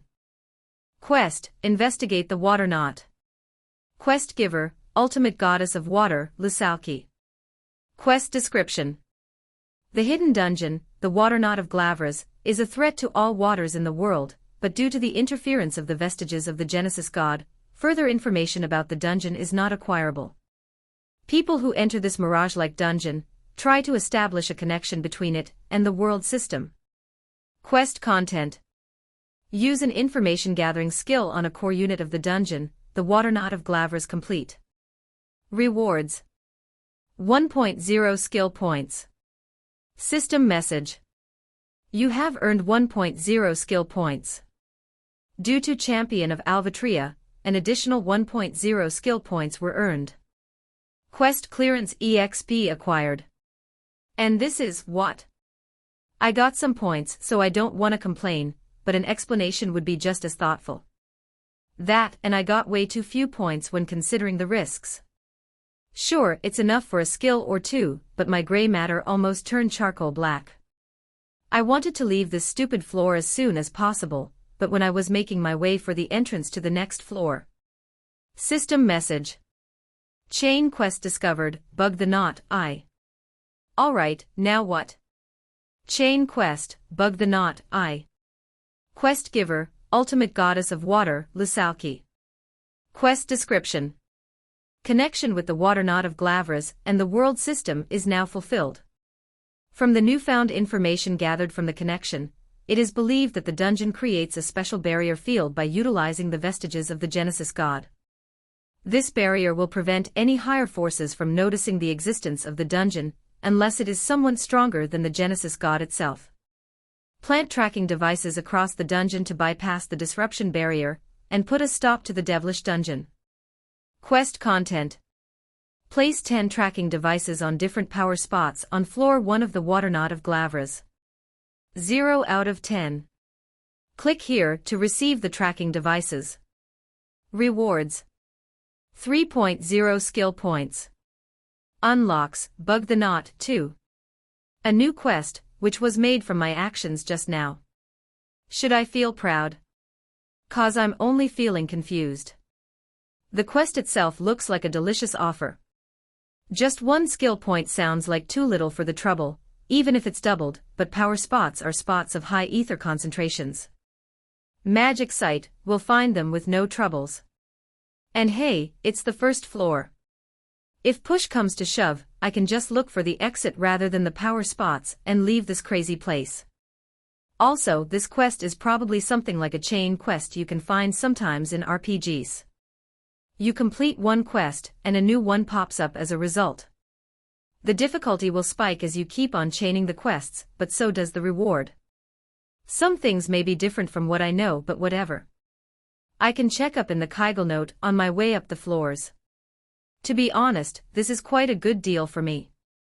I have to start from the entrance, and I've got the auto-mapping skill to help me remember where the exit is. Meaning I can use this chain quest as a sort of training ground. I don't expect that a grey demon will be gladly accepted by the outside societies, so why not make use of this hellhole for some serious level grinding? But what race should I aim for? The Kegel note doesn't explain what actions must be done to evolve into a specific race. All it says is that one gets evolution options after completing several requirements when reaching the level cap. Maybe I should aim for one of the races I designed. They are the monsters I know the best of on all of Terra Sol. Guessing their evolution requirements should be a piece of cake. Though it depends on whenever those guys are added to the world system. Well, that time, that sorrow. It's good enough to simply set a reasonable goal, then pick up whatever skills, races, and even classes based on that goal. First off, what should the goal be? What creature did I design that I have a possibility of evolving into? That whole adaptable demon thing limits me to the demon race, so I should start from there. How many demons did I design again? Core Kegel. Let's aim for that one. It is the most human-looking of the whole bunch, and it's a demon of darkness and heretic attributes. Since it was designed to be an assassin, it's probably stealth-related, a style I've been dedicating myself to since I was born. The requirements for its evolution must be something like being a darkness, or heretic attribute demon, or having skills of the same attributes. That, and probably a class like assassin. It wouldn't be weird for that to happen. Let's see what the Kegel note has on the assassin class. TSK. There is such a class, but I need to complete the rogue class before even thinking about starting it. In that case, I'll go the humble way and try to not get into any fights as I go down to the first floor. That reward for setting those tracking devices is enough to cover for the rogue class. I just need to keep my eye out so I won't get squished by some random monster. After getting the class or fulfilling all the requirements for it, I should aim for the discernive skill, since picking any more monster skills could move me away from the core Kegel route. Instead, I should pick heretic attribute skills, but those are probably better to take with my free initial skill slots. I should also look for some sort of item box skill with them as well. There are no such skills that come from being a demon after all. This is gonna be so awesome. Wheeze, damn it all. These last floors have been killin' me. System message. New location of interest found, the Waterknot of Glavras, floor 4. I mean, who makes the 5th floor a freakin' water coaster? Not to mention without life rings or lifeguards. And the car is just a simple big shell. And the floor had several cobras, whose size told me they were the missing link between the normal cobras and the king cobra from floor 9. Before that, on floor 6, I needed to play a trapeze artist over a chasm filled with stuff I didn't even want to look at. The only good thing was that there were barely any monsters and lots of food, veggies. If it wasn't for that stupid cursed chasm. But the worst was floor 7. Why, you ask? 'Cause it was a freaking war zone. I couldn't believe my eyes when I arrived there. Tons of tortoises, spiders, and dinosaurs were fighting those Sahuagin guys from before. And they had dinos to help them as well. The bluish spiders were creepy large, half a size bigger than me.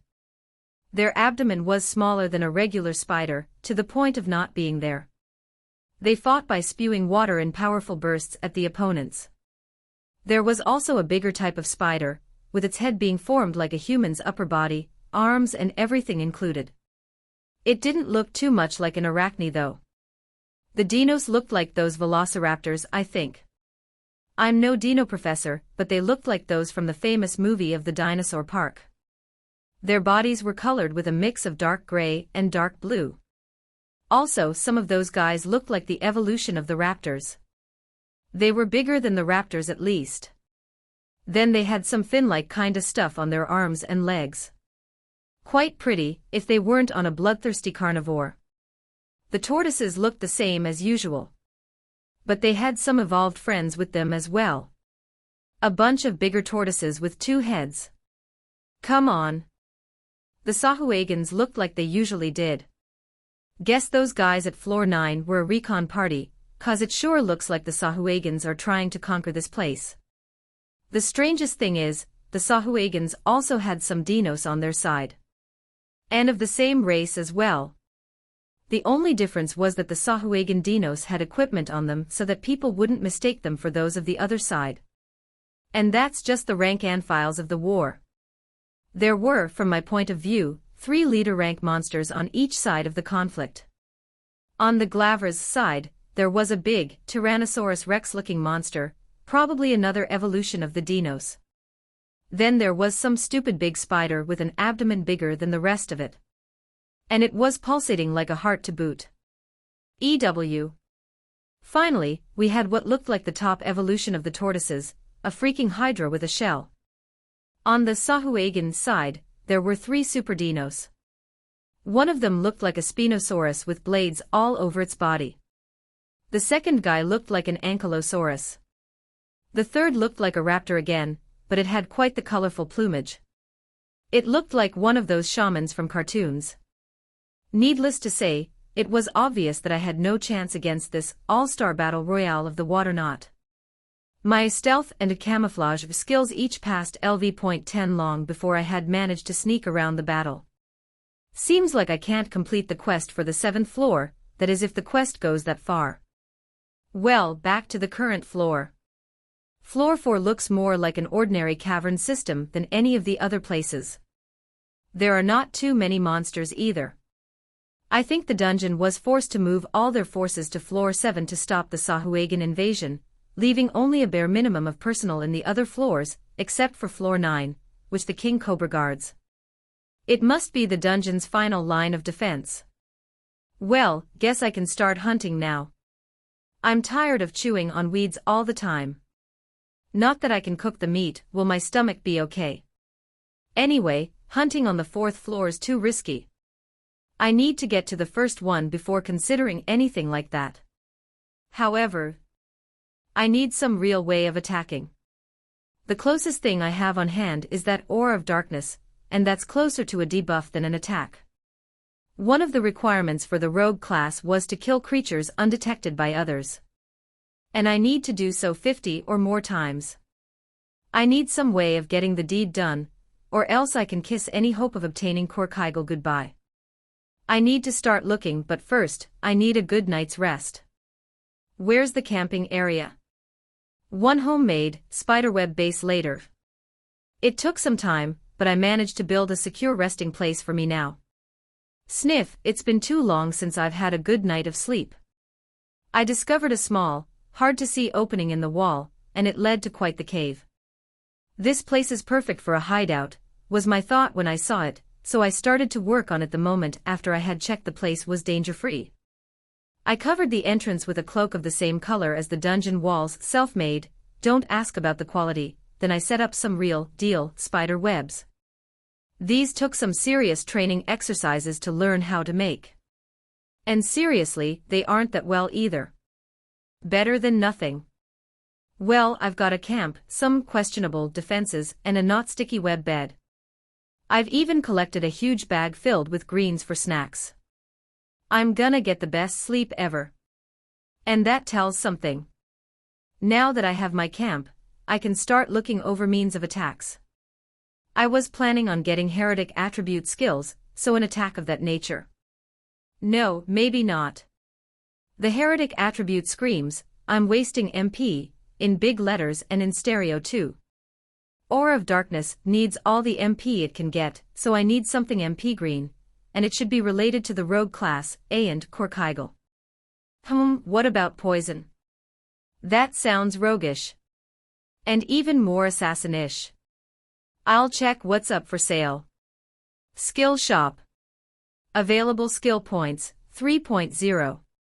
Search by word, poison. Search by skill. Available skills. Poison tongue LV.1, 1 skill point.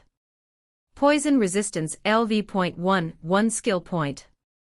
Poison fang LV.1, 2 skill point. Poison reinforcement LV.1, 2 skill point. That was more than I bargained for.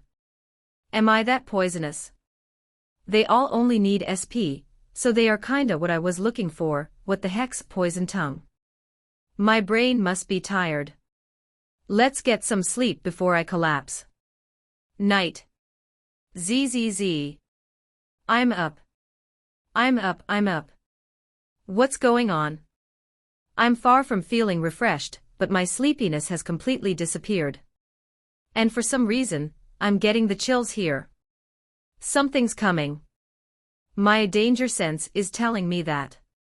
And my very soul screams to follow what it says. I made a rope out of threads and positioned myself over the entrance to the cave. Whatever that's coming won't see me up here with the first. So who's our unfriendly visitor? Roaches. Name, none. Race, crush roach. Gender, male. Level, 2.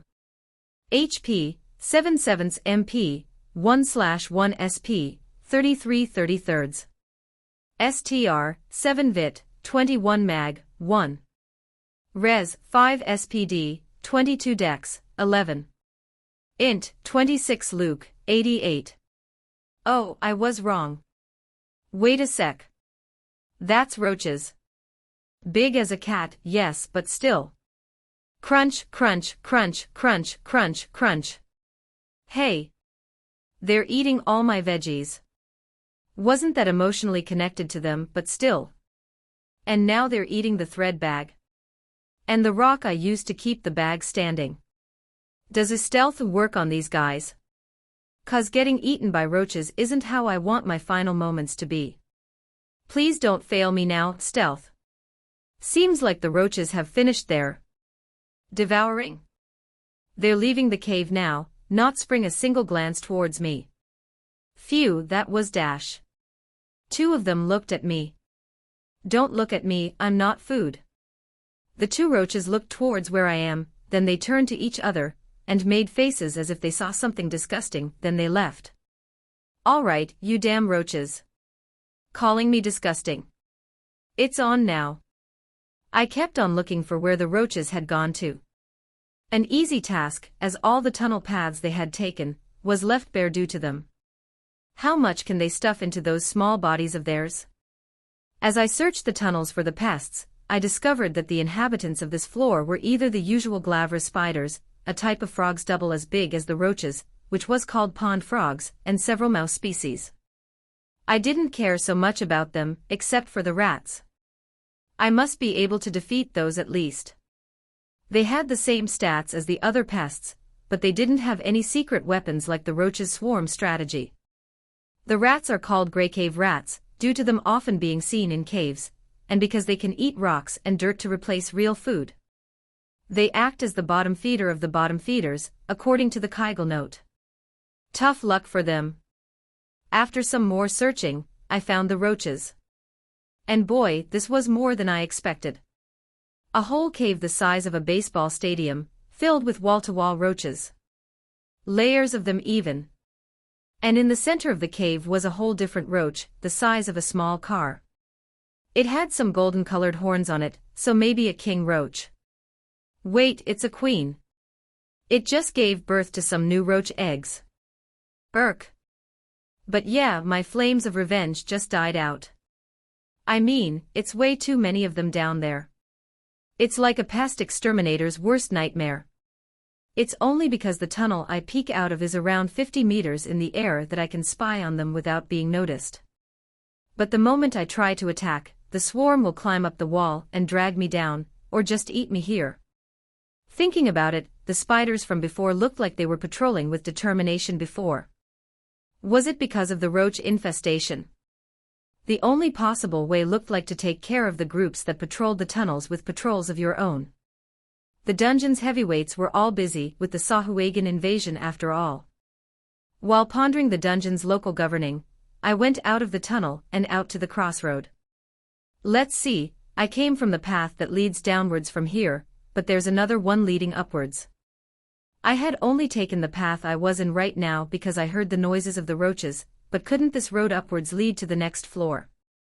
With that idea in mind, I kept on going upwards, only to have my idea popped with a needle. The tunnel ended in a T-junction, with the lower end being the path I'm currently in, and the other 2 having flattened and not going any further upwards. Oh well.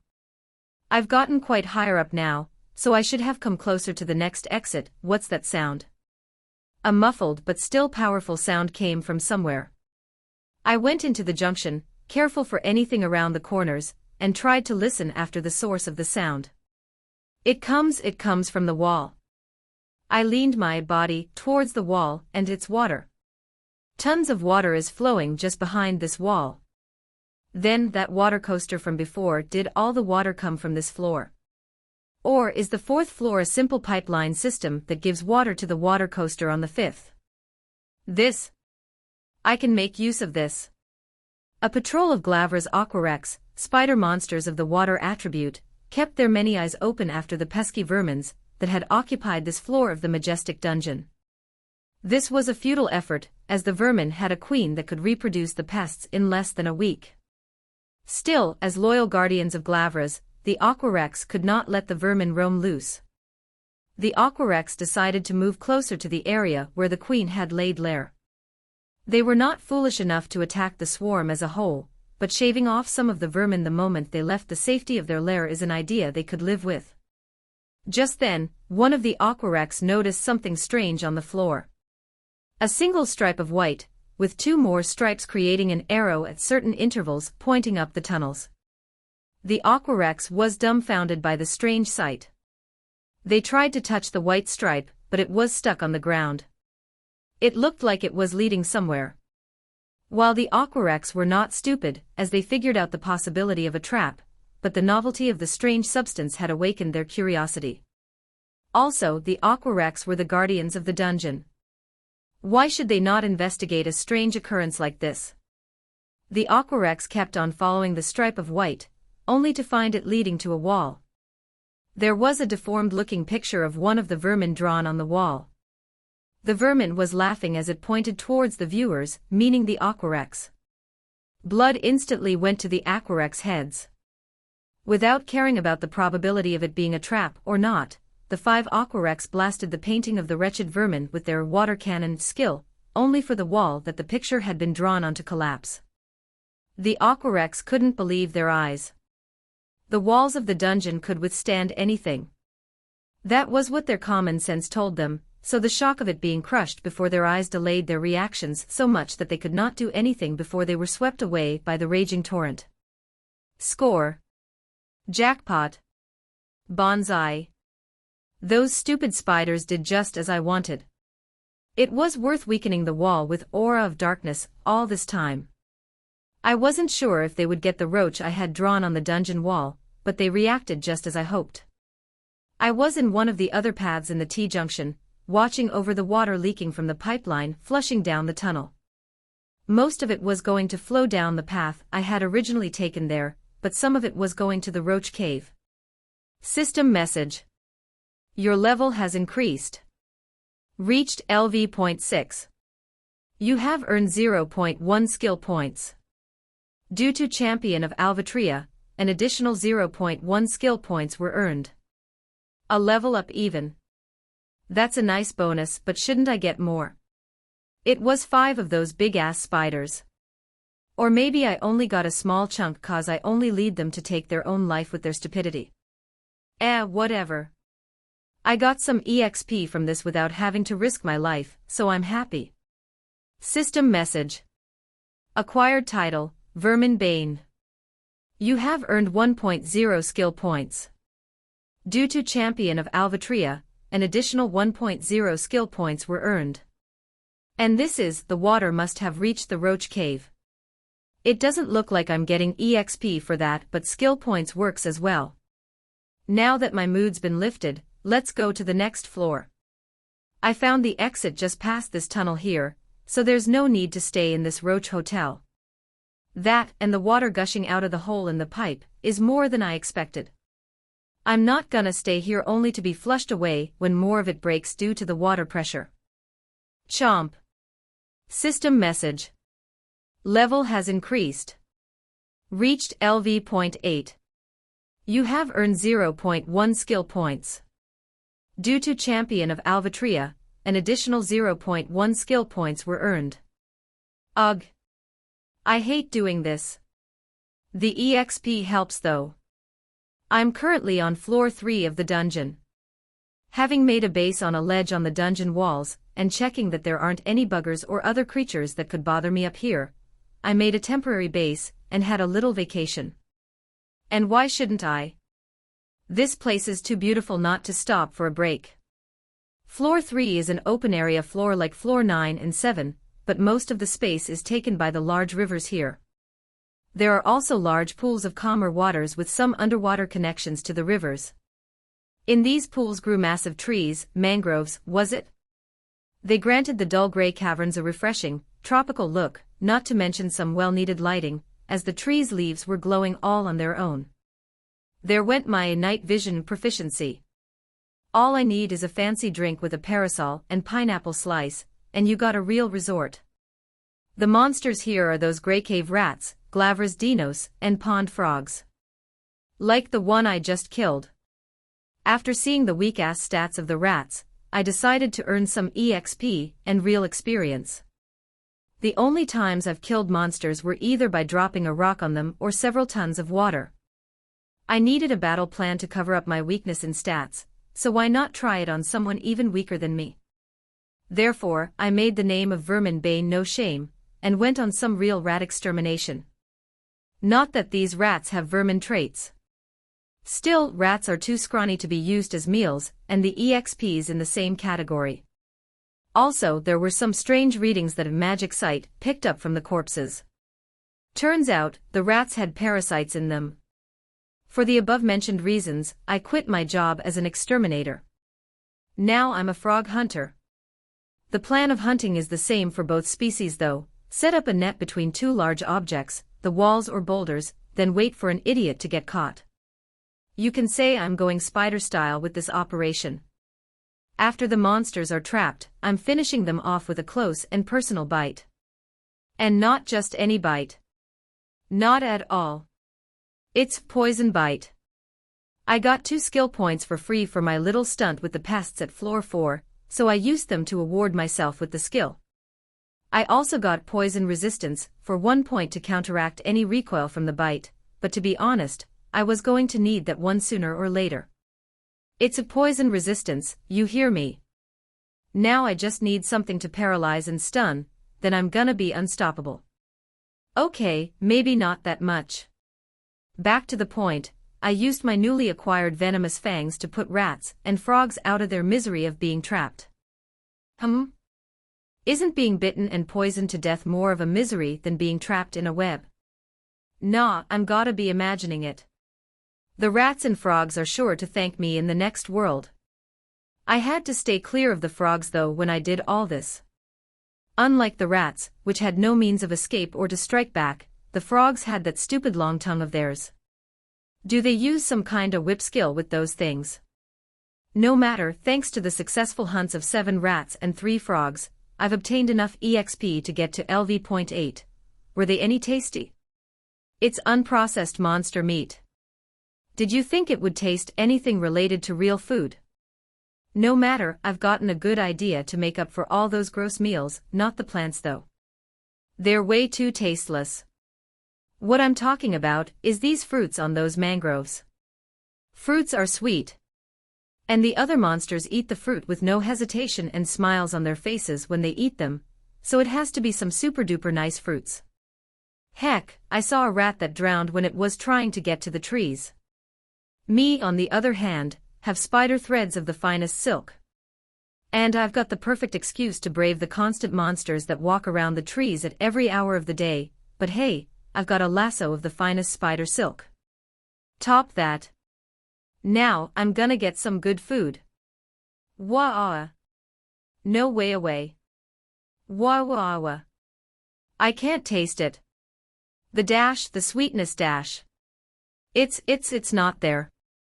The fruit's fleshy and juicy and all that, but the taste ain't there. But why? It should taste something, or else the other guys wouldn't be so crazy about it. And no, they aren't mind-controlling mangrove fruits. I've checked the note. Then what's the cause? Gasp. Is it me? Is it that gray demons can't taste stuff except for bad meat? No. There's no proof, but I'm sick of this body even without that. Ugh, why didn't such a piece of information written in the Kegel note? Or the selection screen at that limbo office? I've been swindled. Alright, calm down Gurami. You only need to get 2 more levels, then you can evolve into something with real taste buds. But before that, there's something I need to get. Skill Shop. Available skill points, 3.0. Search by word, discern. Search by skill. Available skills. Discern LV.1, 3 skill point. Good thing that darkness reinforcement and a threadsmanship reached LV.10 during the hunting season. System message. Acquired a skill from the skill shop. Acquired skill, discern LV.1. There. That should prevent any more misleading information. When I get those 2 levels, I'll get to read the fine print. MWA ha ha ha. Alright. This whole no delicious food thing is tearing on my sanity. Maybe there is something with this fruit. Wonder what I can evolve to. I'm equally excited about it but also a little scared. I mean, you turn into a completely new type of creature, maybe not completely new, but you get the point. Still, what I can evolve to. I thought that having darkness and heretic skills, plus the assassin class, would help me getting the Korkygel evolution, but what about the other evolutions? That's it. I'm getting those initial skills right now. At least, enough to put me on the rails to Korkygel. Turning into races with abilities similar to Korkygel will increase my odds after all. Let's see, if my memory's right here, then I've got 4 more free skills for the taking. What should I pick? Something related to traps. I've got a good share of stealth skills, and more is to come with the class. I wanted to take those evil eyes skills that I read about in the Kygel note, but I'm not bad enough for them yet. Maybe some weapon skills. But I don't have any weapons. Then should I just go for a heretic attribute skill? But even if I divided my mana usage between it and Aura of Darkness, I still don't know which skill I should take. And asking for skills with the heretic attribute is gonna give me a damn long list. Too long to figure out what's good or not in there. This is gonna be more difficult than I first thought. Too bad that I can't pick monster skills as UG. I overlooked the possibility to simply search for monster skills instead of getting discern. I could have taken the skill as an initial skill. Oh well. Done's done. That quest on the first floor is gonna give me 6 skill points. The whole champion double things included. Then, should I aim for something that's gonna help me with that quest? I've got a mapping skill, Magic Sight, that lets me see power spots, but I don't have anything to carry those tracking devices with. Why didn't I think of it before? An item box skill's an obligatory trope for an otherworld adventure. I just gotta express myself well enough here. Initial skills selection. Numbers of initial skill slots remaining, 4. Search for skills, a skill I can store stuff in a different dimension or similar. Available skills. Item box LV.1. A skill that can store and retrieve a limited number of items from a personal pocket dimension. Treasure chest LV.1. A skill that can store and retrieve a great number of treasure-type items from a personal pocket dimension. Shadow space LV.1. A skill that can store and retrieve a great number of items from a pocket dimension located inside one's shadow. Mirror space LV.1. A skill that can store and retrieve a great number of items from a pocket dimension by using a mirror. The skill holder can retrieve the items even with a different mirror. Spatial storage LV.1. A skill that can store and retrieve a great number of items from a personal pocket dimension. Spatial storage is the only possible choice here. The shadow and mirror ones may sound cool, but that's all. Spatial sounds way better, so no hesitation here. Boop. System message. Acquired skill, spatial storage LV.1. Oh yeah. Who's got the number 1 item box in town? Me. Let's see, to use it I need to. That was easy. A wavy opening appeared right in front of me. Can I store this stone? I could. And it doesn't use any SP or MP. Speaking of which, I need something to help me with this constant lack of usable MP. Initial skills selection. Numbers of initial skill slots remaining, 3. Search for skills, skill that manages MP. Available skills. MP increase, small, LV.1. A skill that increases one's MP stat. MP reduced consumption LV.1. A skill that reduces the needed MP for skills, magic spells, and arts. MP auto-recovery LV.1. A skill that lets one recover MP on the move, and increases the rate of MP recovered this way. Mana drain LV.1. A skill that steals MP from the target. Requires MP. Ooh. Give me them all. If I had unlimited skill slots. Better pick the guy that looks the most helpful, and take the others with skill points. In that case, auto-recovery sounds like a winner. Mana drain sounds tempting, but it doesn't mention how much MP is needed for the skill, nor how much you can drain. But I'm keeping an eye on you, mana drain. System message. Acquired skill, MP auto-recovery LV.1. Now I'll save the 2 last slots for a heretic attribute skill, and in case I need a specific skill later on with that quest. Ha ha ha. Nothing can stop me now. Except maybe for the King Cobra. And the All-Stars on floor 7. And much more, anyway. I'm better than ever. Maybe I should take my time traveling to floor 1. I mean, there's no way that there is someone else that can complete the quest before me, right? Ha. Good one. Hello, gang. I've got our new assignment ready. We are going to search for the Forgotten Mountain. Swordsman. The Forgotten Mountain. As in the one where people expect to find the cause of the drought. Hobgoblin. Impossible to find, orc. Turd is right. The Forgotten Mountain is a place that keeps itself hidden, with a mirage-like barrier created by the Genesis gods' vestiges. Not even the gods can find that place. Priestess. Actually, the mountain was easy to locate, but the mirage-like abnormality suddenly appeared 20 years ago, so it may be something different. Though the theories that say that this incident and the sudden drought are related are not to be laughed at. At least, that is my thoughts. Elf. You're all right, but there are no worries even if we don't get turned into the heroes that stopped the drought. We will only be searching for treasures that have been unearthed due to the drought in that area. No need to look for a mountain that's not possible to reach. Swordsman. If you say so. But will it be enough with just the 5 of us? Hobgoblin. That is why I've gotten a supporter to help us this time.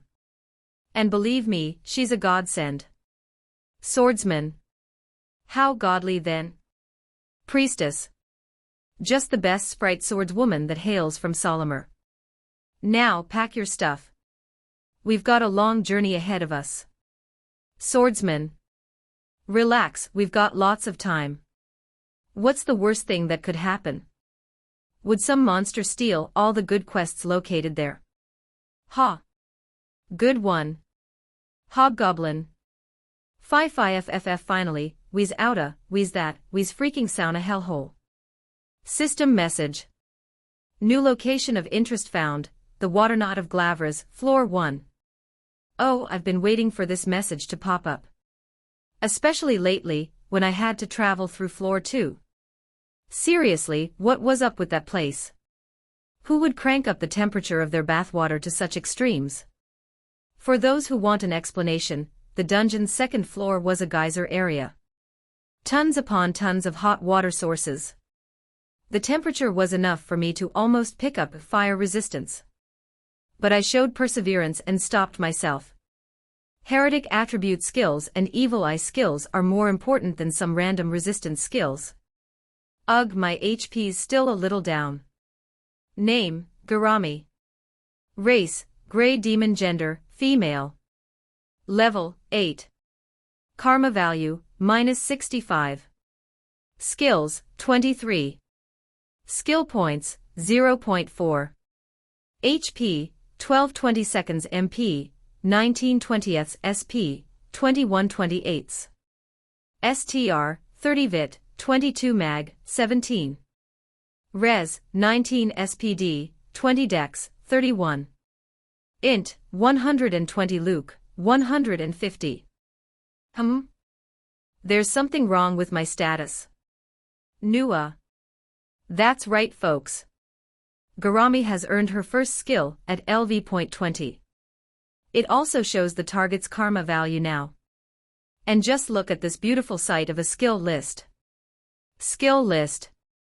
Ability skills, MP auto recovery LV.2, strength increase, small, LV.9, vitality increase, small, LV.6.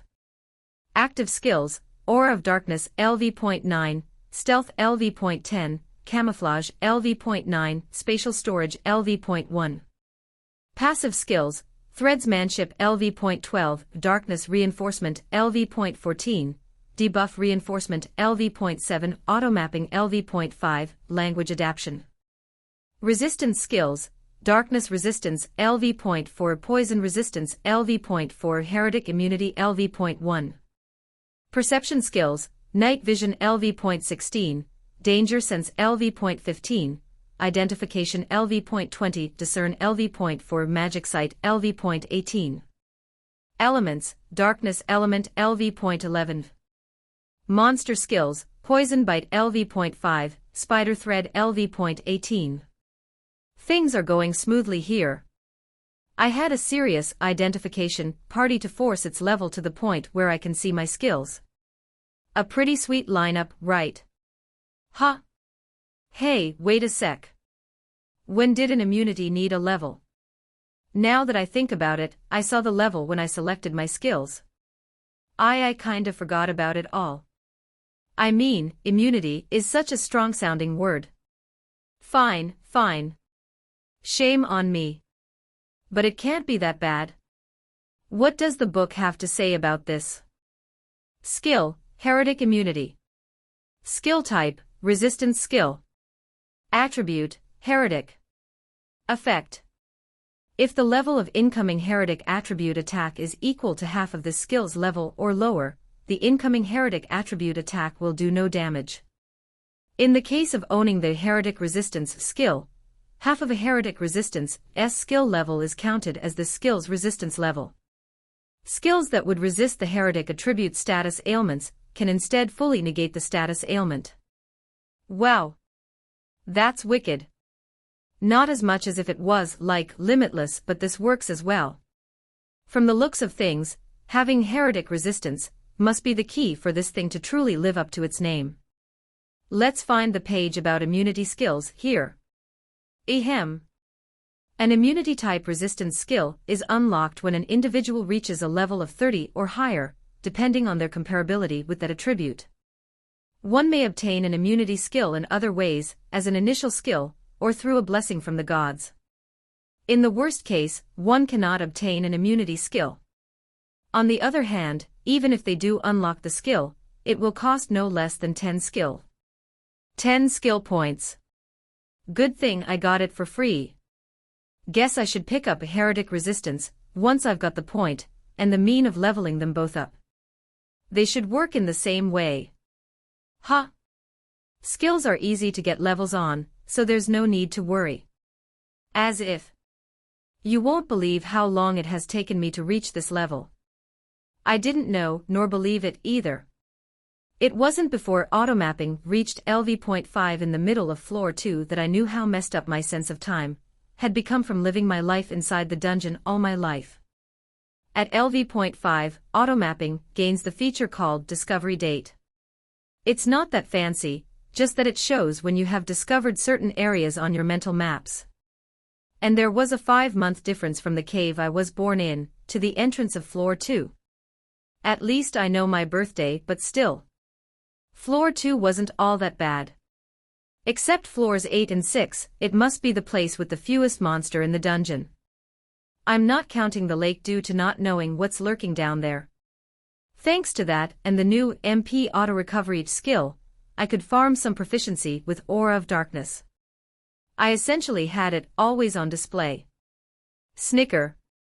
Bad puns aside, I got the element skill to a decent level thanks to that, but the aura itself is still refusing to take the last step.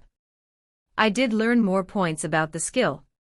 First, it can't protect me against heat or scalding water. TSK.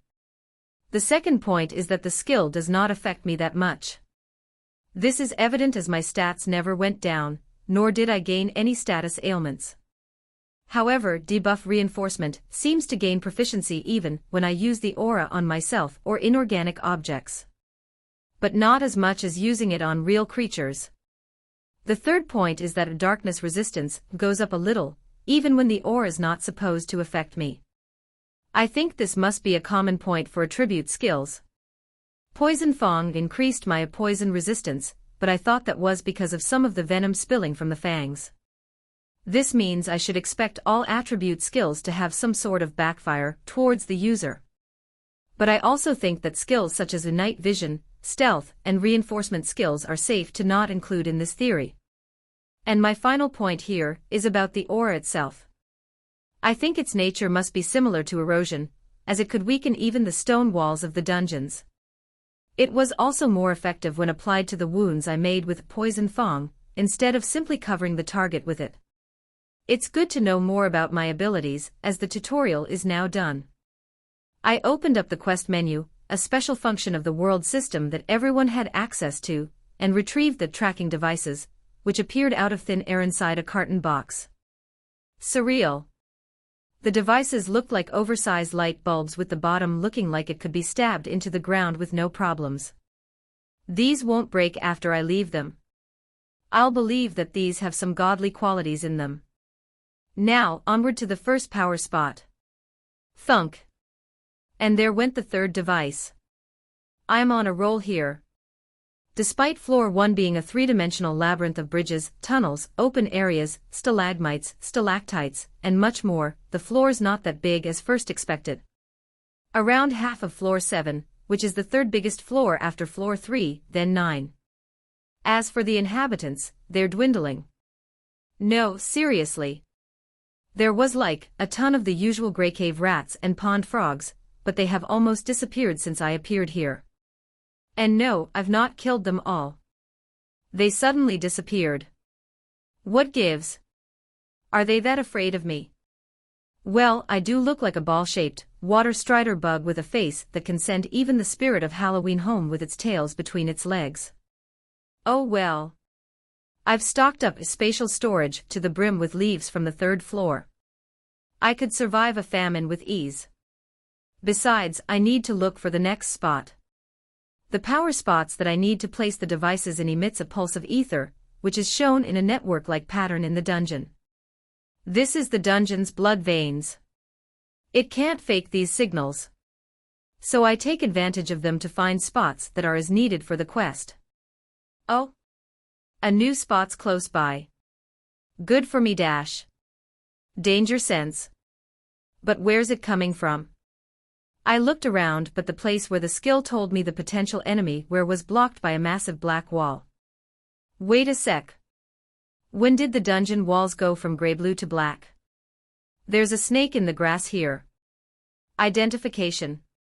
Name, Nun Floor Boss. Race, Glavras Ophagiganta. Gender, male.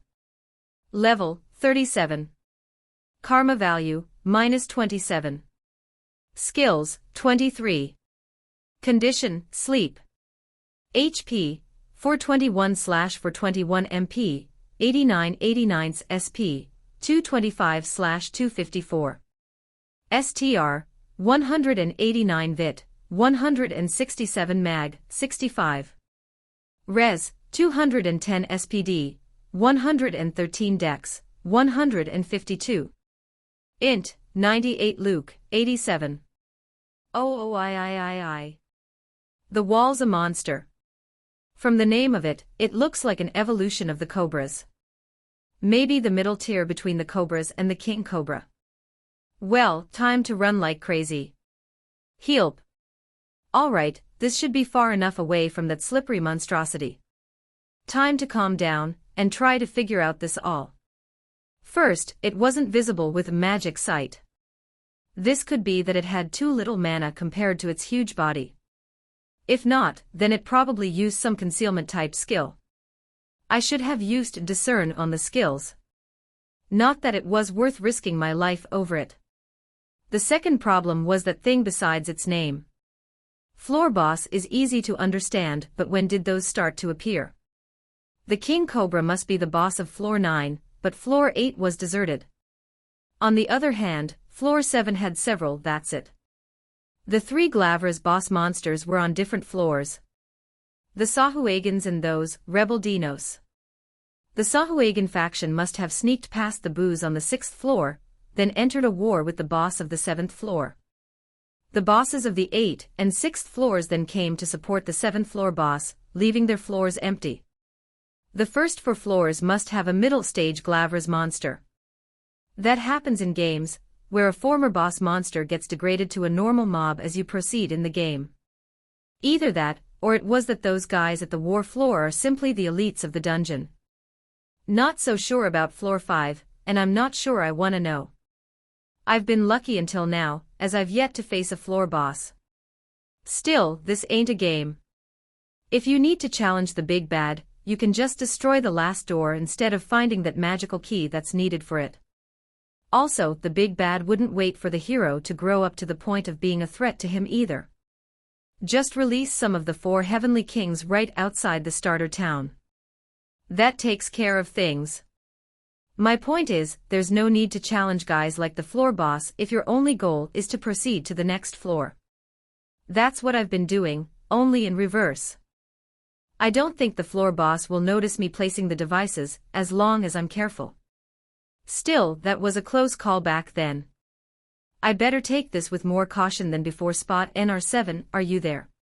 2 days after the snake incident, and I've yet to encounter it again. On the other hand, I've found 3 more power spots to place the markers on. I gave up on the spot close by the snake. Another thing that's changed is that the monsters have popped up again. It must have been that they were keeping a distance from the snake before. That allowed me to hunt a little, just to stay in shape. Due to that, my level rose to LV.9, leaving me just 1 level short of evolving. I'm getting excited here. I also reached LV.10 with a strength increase, small, and a camouflage, so that's more skill points to me. I had enough to check, and yes, I could get heretic resistance, for a single point. I'll wait with getting it when I know what skill I want to use for grinding the resistance and the immunity skills. But before all that, I need to finish placing these devices. While I won't get the rogue class just yet, having more skill points before evolving won't hurt. Just as I was thinking that, I rounded the corner to find the power spot, with a device already stabbed into it. What's this supposed to be? Have I been here before?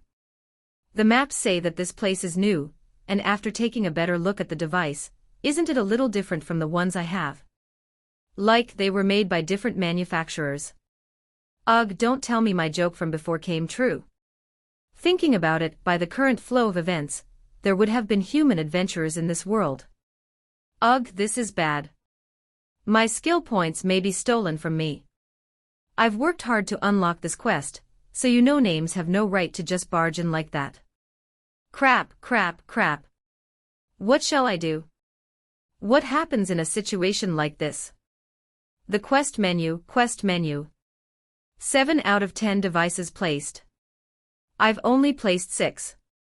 Ah, it went up to August 10th. Is it the intruders? Then, does it not need to be me who has to place the devices? What about the rewards? Or I've placed 60% of these, so I have the highest right to the price. If that's the case, why not let the other guys do all the hard work, then I get the points without working anymore. Ha ha. Bad luck, suckers. You work, you lose. MWA ha ha ha. Still, I better find these guys and make sure they place the last 2 devices. Are there any footprints or something? There is. They went that way, and from the size and shape of the footprints, we're talking about humans here, or something similar. They're holding themselves to the bottom floors, so I'll climb up and follow them from the bridges and rooftops of the tunnels and boulders. I should consider getting the detective class here. 'Cause there they are. A group of 6 humans. Or humanoids. One of them looks like they're a goblin thief, or a hobgoblin thief. He doesn't lose in height to the human swordsman wearing a cowboy hat and leather armor. There's also a warthog in armor, an elf with large spectacles plus a huge backpack, a human girl in priest clothes of a practical fashion, and someone clad in white robes while hiding their face. She kinda looks like a desert bandit. Despite her hiding her face, she can't hide that nice bod of hers. Damn, if I had to be reincarnated as a woman, then I would want such a body type. Then I could have some enjoyment on my own if I never could find a partner. I'll just move on. TSK. I can't reach them with identification from here. I wanted to see if I could learn something from their skills. I missed that opportunity with the snake, so I wanted to see if I could make up for that mistake here. The adventurers. They were messing around with the power spot. The elf guy with the backpack kept on instructing the rest of them, while the cowboy hat guy loudly complained about him being ordered while being the boss. Guess language adaptation has picked up a new lingo for me. They kept the area lightened up with some magical light ball thingies. Looks useful. Except that they're leading an army of cobras towards themselves. Look around, you nincompoops. Arg, they can't see the cobras due to the strong light from the light balls. Haven't they ever been inside a dungeon before? Ugh. If I want to have them do my dirty work, I need to make them notice the incoming cobra army. Nevertheless, jumping down from up here ain't any clever, so time to get that aura by thread idea of mine working. Even if my throwing arm isn't the best in the world, and it's quite the distance to the closest cobra and me. All right. I know when I'm beaten. System message. Acquired a skill from the skill shop. Acquired skill, throwing LV.1. It's a good thing I had obtained an extra skill point. Now time for some army disruption. And getting that point back so I can use it on heretic resistance later. I added a right-sized rock to the end of my thread, creating a simple sling. I swung the rock above my head and aimed at a cobra. This is quite difficult. Good thing I've practiced when making webs on only 2 legs. Swinging a sling on 3 is easy when compared to that, so I keep telling myself. Smack. Strike. But no time to celebrate. I quickly used Aura of Darkness on the thread sling, and the aura crept down the thread, and right onto the cobra. Shaha! Cobra. That got the adventurer's attention. The guy in the cowboy hat shouted some orders, and went to the front line with the armored orc and the robed woman.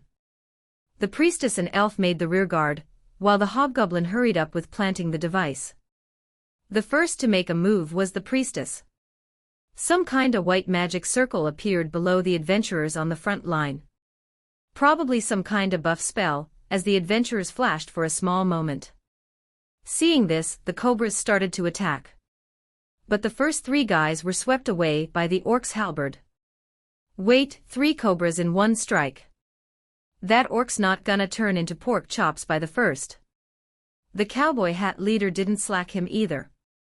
He drew the sword on his hip, he started to slash at the cobras, even when they were too far away to be hit. What was that? Some kind of force came from the sword slash and hit the cobras. Magic.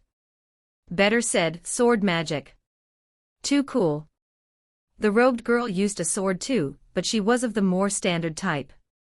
But man, she's good at it. Did she just stab 2 cobras at the same time? And how's she moving so fast? Oh, a flying slash. If I had to compare them, I would say that the cowboy hat is more reliant on his skill, and that sword magic of his, while the robed girl is more talented with the sword alone. I think that the cowboy hat is only relying on his skills. His movements look stiff in some ways. Robe girl's got more fluid movements. It's like she's dancing instead of butchering big-ass cobras. Kinda feel like I'm watching 2 characters, one high-powered one but steered by an amateur, and a weaker character played by an expert. You know, the guys that can clear the game only at level 1. Not to that extent, but it's a good analogy. I think I'm turning into a fan of the robed girl. System message. Level has increased. Reached LV.10. The maximum level is reached. Evolution is now possible. You have earned 1.0 skill points. Due to Champion of Alvatria, an additional 1.0 skill points were earned. Did you just see what I just saw? LV.10. And I've done nothing except for that sling attack just now. Well, there is a good 20 cobra corpses down there now, so maybe there was enough. The few cobras I saw before were barely LV.10, but they are still stronger than me. Maybe they're rank E. But anyway, YAHOOOO.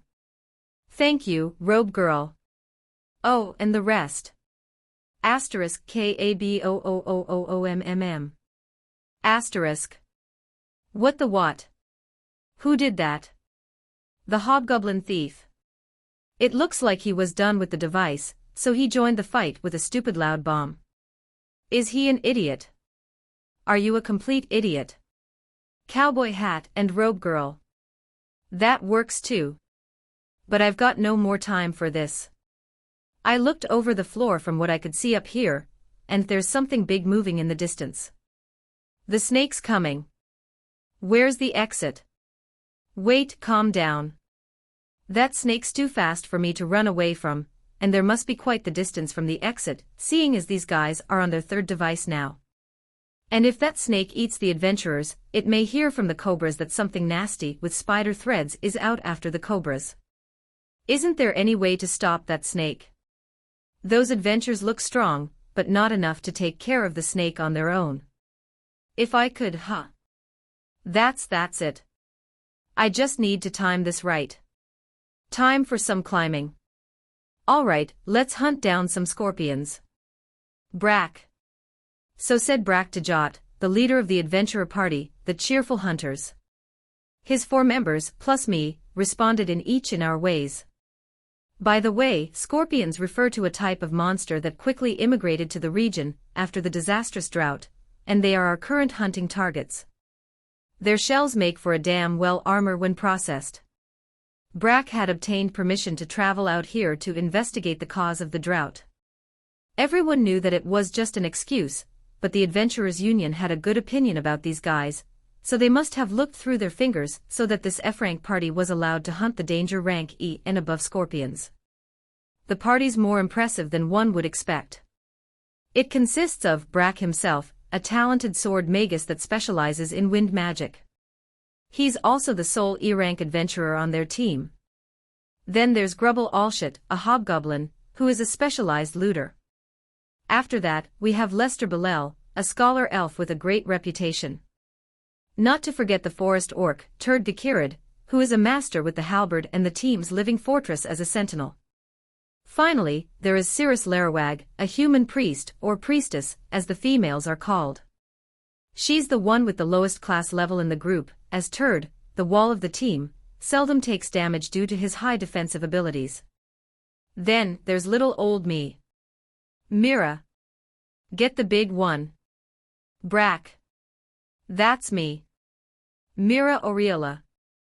I jumped on the carriage-sized scorpion's back before it could react, then I stabbed it in the brains with my sword.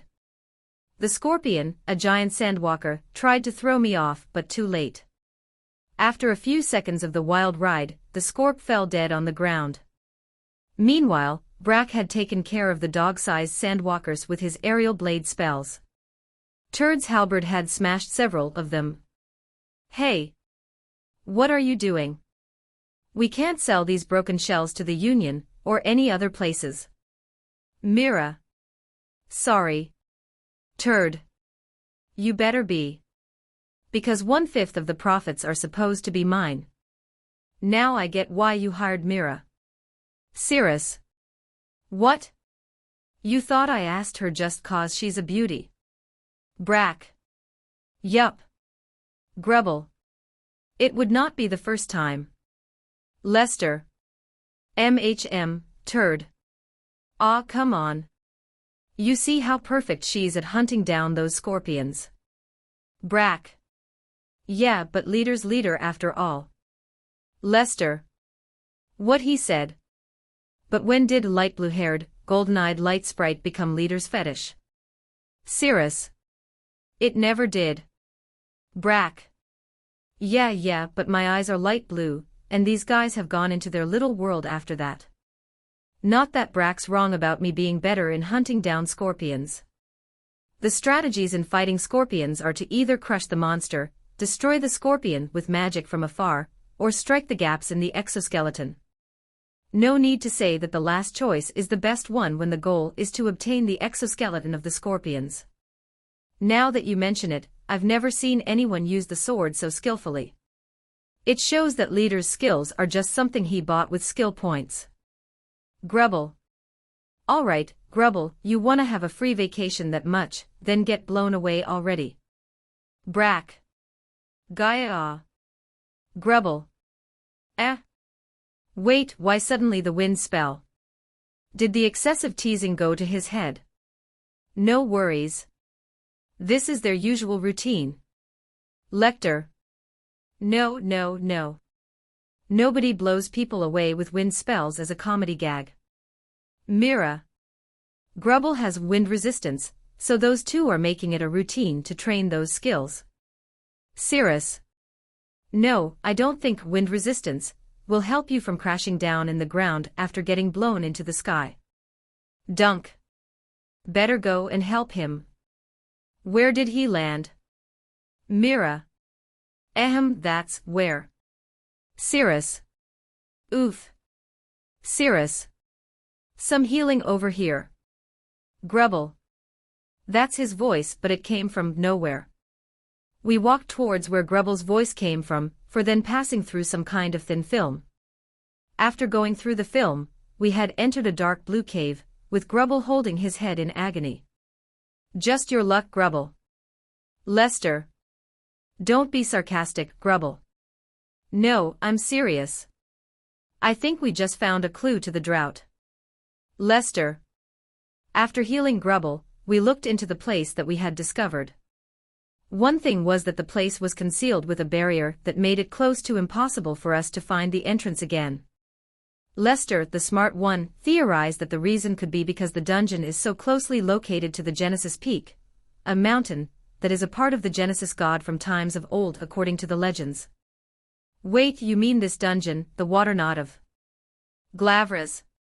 You mean it's the cause of the drought in this region? Brack. I cannot say for sure, but a dungeon in the middle of a dried-up, dead land, filled to the brim with water. And that quest we obtained from entering the place. Lester.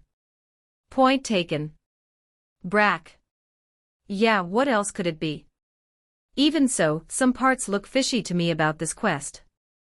Chain quest, bug the knot, Quest giver, ultimate goddess of water, Lisalki. Quest description. Connection with the water knot of Glavras and the world system is now fulfilled. From the newfound information gathered from the connection, it is believed that the dungeon creates a special barrier field by utilizing the vestiges of the Genesis god. This barrier will prevent any higher forces from noticing the existence of the dungeon, unless it is somewhat stronger than the Genesis god itself. Plant tracking devices across the dungeon to bypass the disruption barrier, and put a stop to the devilish dungeon. Quest content. Place 10 tracking devices on different power spots on floor 1 of the water knot of Glavras. May 10th. Click here to receive the tracking devices. Rewards. 3.0 skill points. Unlocks, bug the knot, 2. Our chain quest supposed to be partly completed. Mira.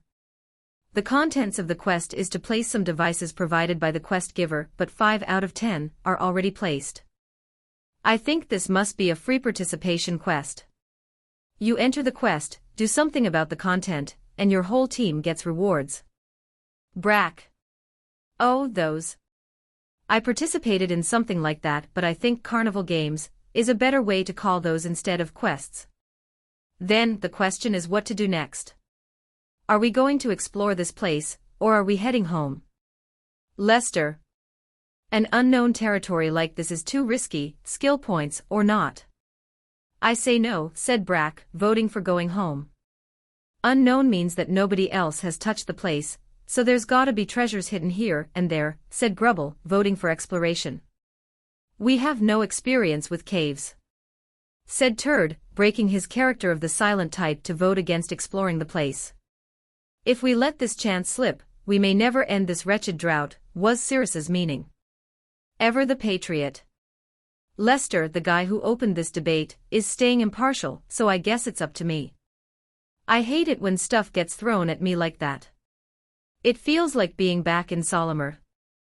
We should keep on going. I don't expect that we can clear this dungeon on our own, but we should gather more information about the place before leaving. Looking at the quest, it seems that someone else is also trying to do something about it, but we have no guarantee that they are still alive right now. Even so, planting those devices may be a step in dispelling the barrier around this place. Mira. That's true. So, are we for going in then? Brack. Yeah. Cirrus and Grubble. I see no merit in not going in. Lester. Fine. Turd. And with that, we entered the dungeon. Tons of tunnels and wall-like boulders made up the floor, and the lighting was horrible, forcing me and Cirrus to make lights. A little more to the left, wait, that's too much. More to the right, Lester. Following Lester's instructions, the guys were setting up one of the tracking devices we had received, while Cirrus and I held the lights going. The boys are always taking so long time. How about some small talk? Like, why the bandit disguise? Cirrus. I used it outside to prevent getting my skin burned, but in here, it's to prevent drips from above. Mira. Is that such a big IIIK? Cirrus. Told you. Just be happy that it was only a water drop, and not something worse. Something like that happened to a friend of mine. The smell lasted for weeks. All finished here, hey. This thing's telling me that 7 of these things are up and running. Brack. Everyone looked at their quest menu and saw that he was right. Someone or something must have placed another device somewhere else. You think there's someone else from Volantis here? Grubble. If they are, then they're the type that doesn't tell the authorities that they travel out here, so probably bandits or monsters. Brack. That's not good. We still decided to keep on placing the devices, so we quickly went to the next power spot, led by Lester's mana reader skill. You think we should shut off the lights? Grubble. None of us except for you have a night vision, so that's no good. Brack. I'm actually with Grubble on this one. The unidentified helper. Notwithstanding, monsters in dark areas like these should have natural ways of seeing in the dark. Man-made lights could attract such creatures, but till now we've seen nothing. As if the dungeon's deserted. This way, here it is. Grubble, get me another tracking device over there if you do not mind. Leader, you help him. Miss Mira and Cirrus, give us some lights. Turd, watch out for any potential monster attacks. Lester. You got it, real leader. Grubble. I'm the leader here. I make the shots. Grubble, you go and place the gizmo over where Lester's pointing to. I'll help you. Ladies, get those lights over here. Turd, stand guard. Brack. Yeah, this party's sure got a solid hierarchy. I helped to light the place where the power spot should be, while Grubble looked for a good place to plant the tracking device. Now, what should I take for those skill points? Shaha. Snake. What the dash? I turned around and fired one of the light balls towards the sound snakes. Tons of them. I increased the power of the remaining light balls and saw that there were snakes all around us. They tricked us. The reason why we never encountered any monsters was that these guys scared them off. Turd, Mira, to the front. Cirrus, get ready to use those support spells at a moment's notice. Lester, you're on watchman duty. Notify us if something gets too close for comfort. And Grubble, get that thing planted already. Brack. Aye, sir. I joined up with Turd at the front line while receiving a support spell from Cirrus. I don't have time to check what its effects are, because the snakes are already attacking with magic. I jumped out of the spell's lines of fire, but Turd simply tanked the blows. Then he returned the favor with his halberd, smashing the 3 closest snakes to mush. Wow! Brack then followed up with the aerial slash spell, unique for sword magus. I'm not losing here either, as I ran around cutting the necks of any snake within range. I used the sword art chain cutter, which increases in strength each time it's used in a row, creating an ever-growing rush of slash attacks. I took note of the guys and snake's attacks in order not to get hit by either. Other adventurers on my rank couldn't probably do this, but after all that hell training I had to do to earn my sword skills, this is nothing. This is easier than stealing candy from a baby. Asterisk KABOOOOMMM. Asterisk. What the heck was that? Grubble. Did he just throw one of the loudest explosives in existence? In this echo-creating cave. Are you a complete idiot? Mira and Brack. But it was on sale. Grubble. Good, that leader thinks the same as me. But who cares if something's on sale? If it's useless, don't buy it in the first place. Trust me, I'm speaking from experience. Brack.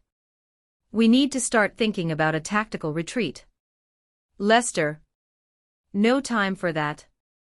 Just get ready to run with our tails between our legs. Brack. Both of them work, but which way should we run to? Cirrus. That way. Brack and Lester. So they say, while pointing in the opposite direction. Guys. This way. Turd. Oh. The real hero knows the way. It's this way. Grubble and Cirrus. And the orc was just guessing wildly. I'm taking the path with the most votes, meaning the last one.